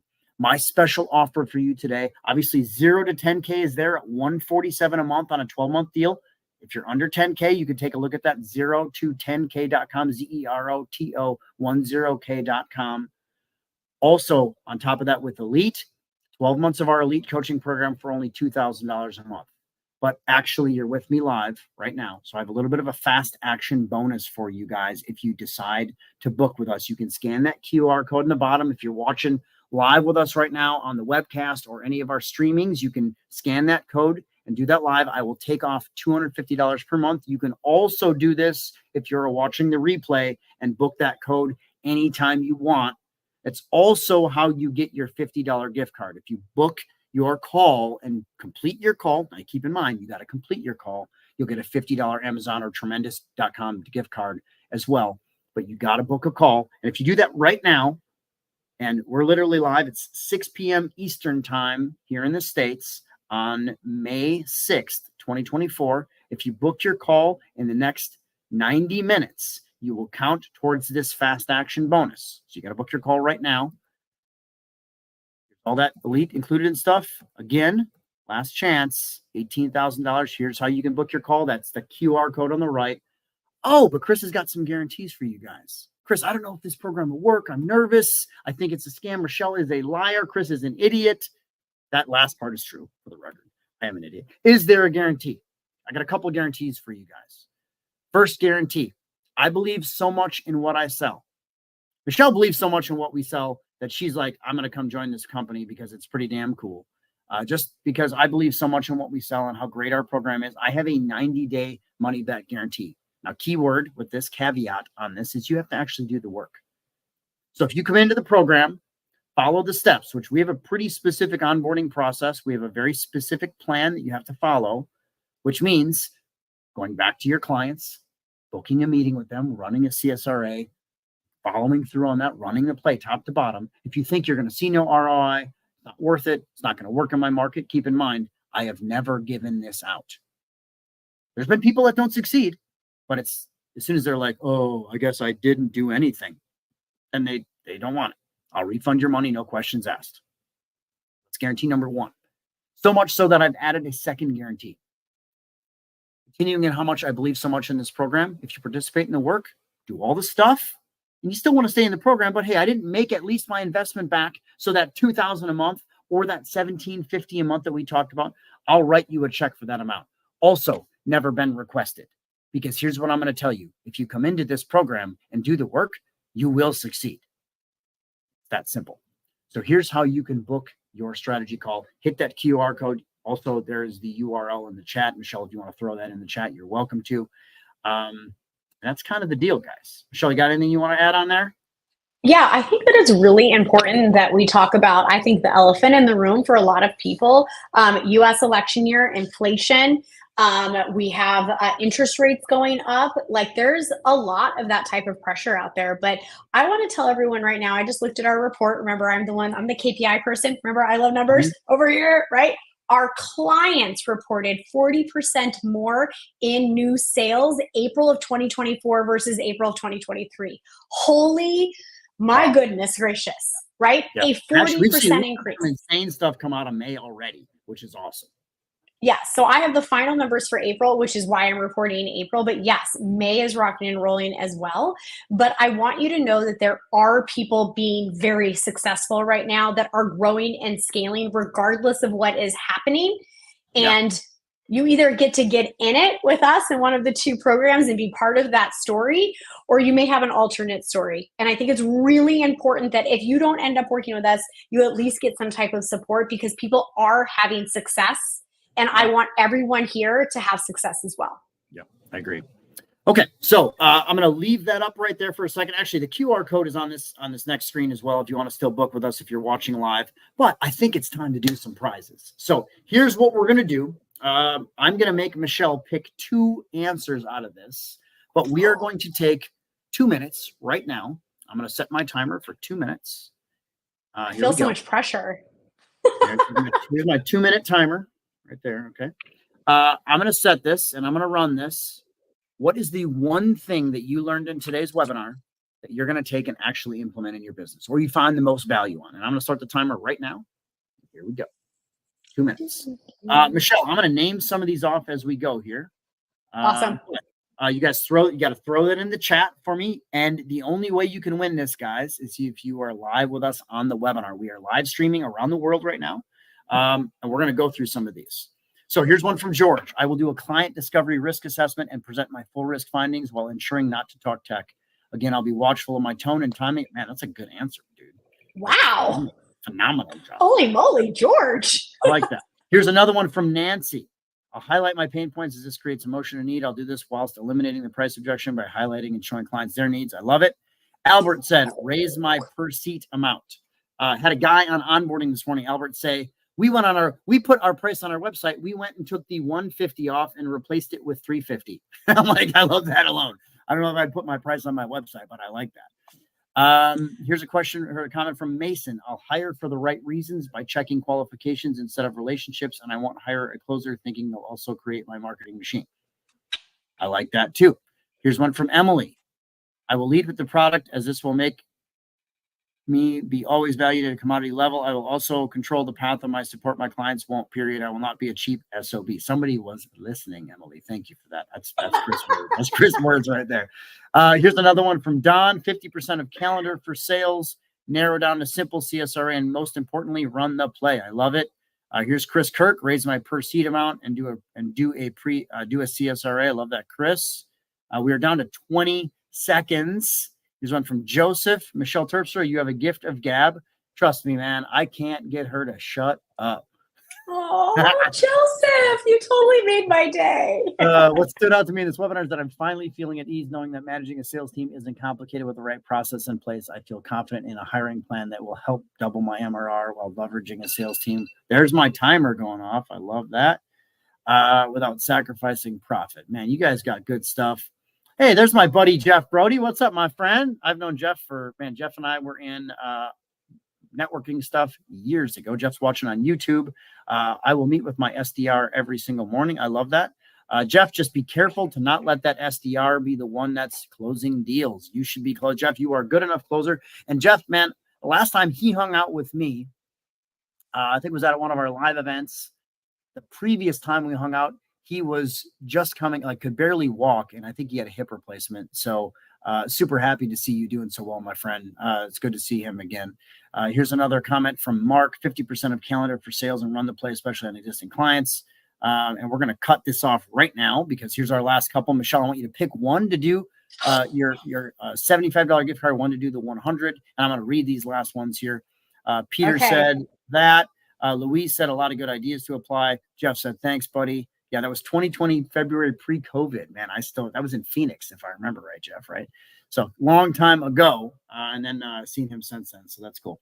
Okay, Michelle, who is your $75 gift card winner for today? I don't like this role. I don't want this job. They were Not my all problem. so That's not my good. problem. Anytime you come I did not opt in. This is not a consensual assignment. Okay. All right. So I would feel so like Joseph is going to get the $100. Joseph Jones. Okay. Like such a thoughtful comment. So Joseph got really, the $100. Okay. You screwed up on my whole path here. Somebody was supposed to get the 75 first. Sorry. I start with the highest. She went backwards. That's okay. She's backwards, if you know what I'm saying. Okay. So Joseph Jones, here's what I need from you, Joseph. I need you to get, put your in the chat for me in the webinar chat. I need you to put for me your corporate email address. This is for your MSP. And if you do not have, if you have a Gmail, like Gmails don't work, Yahoos don't work, none of that stuff works. I need your MSP email address. Put that in the chat and we will get you a request for your $100 gift card. Michelle, you got to pick your $75. Okay. Well, I really have two though that I want for the 75. Okay, well, you can pay for it then. That's fine. It's not my problem. I'm going to give two people, and fine, I'll pay for it because I just can't. I can't pick. It makes me uncomfortable. Okay, George Perry and Nancy White. Okay, so George Perry, Nancy White, Michelle has donated two $75 gift cards to you out of her commission today. Yes, I have. Yeah, okay. So George Perry, Nancy White, here's what I need from you guys, along with Joseph Jones. I need you to put your corporate email address that you registered with. Again, Gmails, Yahoos, AOL. I saw an AOL address the other day. I need you to put that in the chat so we can get you your information. That's still a thing? People still have an AOL account? That is still a thing. There is George Perry's. George, congratulations, my friend. Got that. George has put his email in there. I'm going to write that down. So we got that. And then what I need, and that's private behind the scenes, George, don't worry about that. I need Joseph and Nancy to put your email in the chat for us, please. There's Joseph's. There we go. And then there's Nancy's. Congratulations, guys. Appreciate all you guys. I'm going to screenshot that really quick. And Anne-Marie from our team will be sending you on information. So I got that screenshotted. For the rest of you guys, super happy that you're with us today. Hopefully you learned a lot. We have other events coming up here. I'm going to go throw this up really quick here on the screen. Take a look at our school platform. It's school.com/7-figure inner circle. And if you want to join us on any of our 7-figure MSP events, you can just, that's our, oh, hold on, let me fix that really quick. That should just be 7figuremspevents.com. There we go. 7figuremspevents.com for any of our other ones. Please do not forget to book a call if you want to do that. Otherwise, we'll see you guys soon. Thank you so much for being with us today. For Michelle Terpstra, my name is Chris Weiser. You guys have a great day. Stay out of trouble, and we'll see you soon. Bye-bye. Run the play. Bye. Run the play.